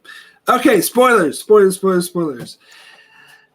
I couldn't talk about Man Behind the Curtain, because the Jacob stuff makes no sense. It doesn't fit where we see Ben going to the cabin. It doesn't make sense. Doesn't fit into anything at all. Because later Ben will say, "Oh, I just made that up. It was all a show." Because how you were saying, "Oh, it definitely wasn't a show. There definitely was someone there." That's how the scene plays. But in season 6, they try to play it off like, "Oh, I was just making that up." That's because they took Jacob in a totally different direction. This was like one of the biggest faults of the show, when the show that they didn't really know what the fuck they were doing, and that's obviously not the plan they had for Jacob. And that's why I don't like that episode as much as I used to, because that ruins it for me.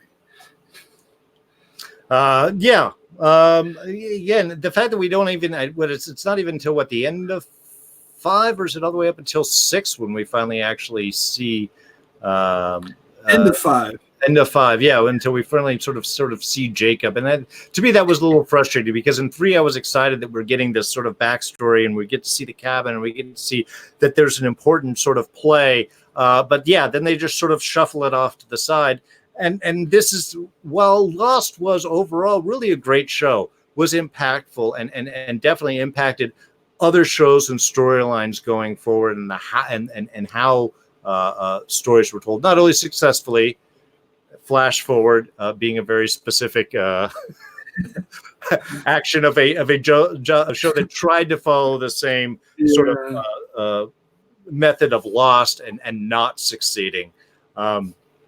There was a couple of shows like there's a couple of shows there. Yeah, that was just the one at the top of my mind.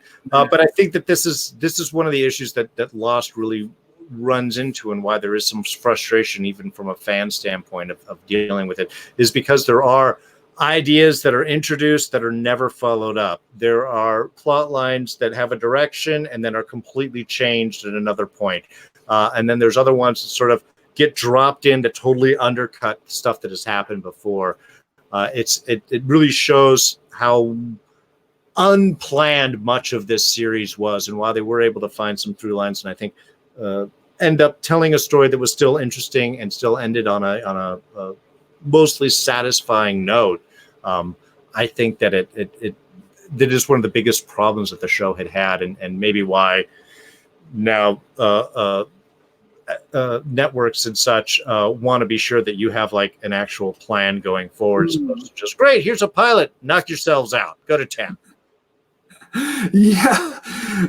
I mean, it can be done. Like, you can make great stories without having a full plotted out. Like Breaking Bad's a great example of that. But then again, some people argue that Breaking Bad is a simpler show. It doesn't have as many characters or as many ins and outs as something like Lost does. But yeah, I don't think it excuses it. I think it would have been difficult to live up to what they set out to do, but I think it's possible. And I think the fact that they did fail, and it pisses me off that they won't admit it. They'll admit to doing some things wrong. They admit to what's that episode called, Far Across the Sea. They admit that was a mistake, which I actually didn't think that episode was that bad, but we'll cover it with season 6 when we get to it. But they won't admit that they failed in ending the show properly, and it pisses me off. Just admit your failures, that you set up things and you completely changed track. They won't admit that they changed their minds. They act like they had planned it all along, whereas beyond obvious to anyone with half a brain that they did not. But anyway, one last spoiler I want to get into before we take off is the Mrs. Hawking. So that's probably, I think, the worst excuse they've ever given. Because we were talking about Flashes Before Your Eyes, where she appears and she's like, it tells Desmond, oh, that man has red shoes. And the answer they try to give to how she knows all this is because she has Daniel Faraday's journal from the future. And so she knows what Desmond's going to look like. She knows where to find him. She knows the guy with red shoes is going to die because she read Daniel Faraday's journal. Bullshit. That is the worst explanation the show's ever given, in my opinion. It completely ruins his character. Her explanation should have been more magical because she's a magical character. It should have been more mystical. Should have been tied in with the mystery of the island. And I'm 100% certain that's originally what they... In fact, I would have been perfectly happy had they given no explanation for her. I would have rather that's one thing they left alone rather than give this half-ass explanation for her. Yeah, again, it's one of those where it's better to not give an explanation. And the show does this in so many other different areas. Yes. Why do they let it stuff like this? So many things you don't bother explaining. There is no need to give an explanation of why she does this. You could imply that she's intrinsically tied to the island. Maybe she used to live on the island. Maybe that there's some other level of why she would have this additional ability, or she's just one of those random psychic people that exist out there in the world. And that's why she got pulled in with the group that is watching the island or something. You know, that's an important skill that they would have looked for. But yeah, the fact that she read it in a book, I mean, yeah, especially it's like, look, I would buy that she might have heard of Desmond from that. I would have bought the whole explanation of looking like, but that she worked at the place where he went in to get his ring, and that she knew that the whole thing that was going to happen with him and Penny and the guy with the red shoes. Did Daniel write that part down? Oh, yeah, remember Desmond one day told me about this guy with the red shoes. I know that's not Desmond's accent, but it's more funny. So yeah, it's to me that's one of those where you give an explanation that undercuts the mystery and the magic that you had established before. That would have been better that you let the audience play with that one. Spend your time explaining other stuff like that. That there's a stuffed panda at the polar bear cave. And that's why Jen had to go and get that. Sure, spend your time with that. That's just as pointless. They should have had the stuffed panda at Jacob's cabin. They really should have. That should have been, somebody go in and dump that in. When it's Claire's line and looks around, there could just be a panda sitting right there. And then pan back. That's they missed it. See, that's what I'm saying. They don't have these things planned out. They need them to time flash forward to this to give them ideas for their past. That would have played out. All right, so I think we can go ahead and end this discussion here. Darrin, thank you so much for joining me once again to talk about Lost, and I hope not too far in the future you can join me again to talk about seasons 5 and 6. Oh, I look forward to it. I really enjoyed doing 1 and 2 with you. Thank you so much for having me come back. It was a blast actually to dive back into the show. Both my wife and I have really appreciated it. She dived in through a lot of my view. God, I'd forgotten how good this show was and how interesting. And yeah, it really is an engaging show. We can complain about some of the episodes, but overall, I mean, it's still engaging up to this point. The hate doesn't happen until later, which we'll get with the next video. It'll be it was really a blast doing this, Mark. Thank you so much for asking me to do this. And yeah, I would love to come back and wrap this all up with the big season 5. Despite all the complaints I have about these final seasons, I still think this is one of the best shows. I think what they accomplished was amazing. And I disagree with the sentiment that some people have that the ending ruined the entire show. Now the show's worthless. No. Totally disagree with that. I think it had 4.5 amazing seasons that I still look back on very fondly. I think even bad shows. I think shows that might end badly does not ruin some of the greatness that happens beforehand. It can frustrate us. I know there are recent examples we don't need to go into. But yeah, I don't think that mishandling an ending necessarily undercuts the entire rest of the show. You know, this was groundbreaking. It changed the way a lot of storytelling was told. It changed the way a lot of people expect to see shows. It changed the whole way of layering stuff. But it's the first off, so it's not going to do everything perfect. But I think it did have a big impact, and it's definitely, worth rewatching. And it's also the fact that I talk about this a lot, how in the early 2000s, this was new. Doing a serialized storytelling like this, where every episode feels off of another and is telling one story, that's commonplace nowadays. This was done back where it wasn't so common. It was done on network television, which is used to having like 24 episodes a season, which this format's not well suited for. And that's why you get a lot of production issues, like actors wanting to leave the show, and then the writer's strikes and all these. So a lot of issues with the show, I understand, were out of the producers and the writers' hands. That this is kind of the impact of being a trailblazer and doing this first. Yeah, for sure. All right, cool. Well, thank you so much for joining. Be sure to join me this time. And you just want to give a quick shout out to your channel and what you're up to nowadays. Oh, sure. I'm D. I host D's Reviews. We had just wrapped up the final season of Legion and season 6 of Agents of S.H.I.E.L.D. In fact, I just did a big live stream discussion yesterday. You can always check out on my channel. That is, of course, D's Reviews. At Darrin Jacobs, you can find me on Twitter and Instagram. And I pop up on Mark's channel talking about cool shows. So it's always a blast to be here. And, of course, we're doing Preacher final season right now. That's Sunday nights. Videos are out on Monday morning. So if you like Preacher, check out my reviews. Cool, yeah, definitely. Oh, and my brother finally shows up now. Now we're ending a bit late. But anyway, thanks everyone for watching, and we'll see you guys next time.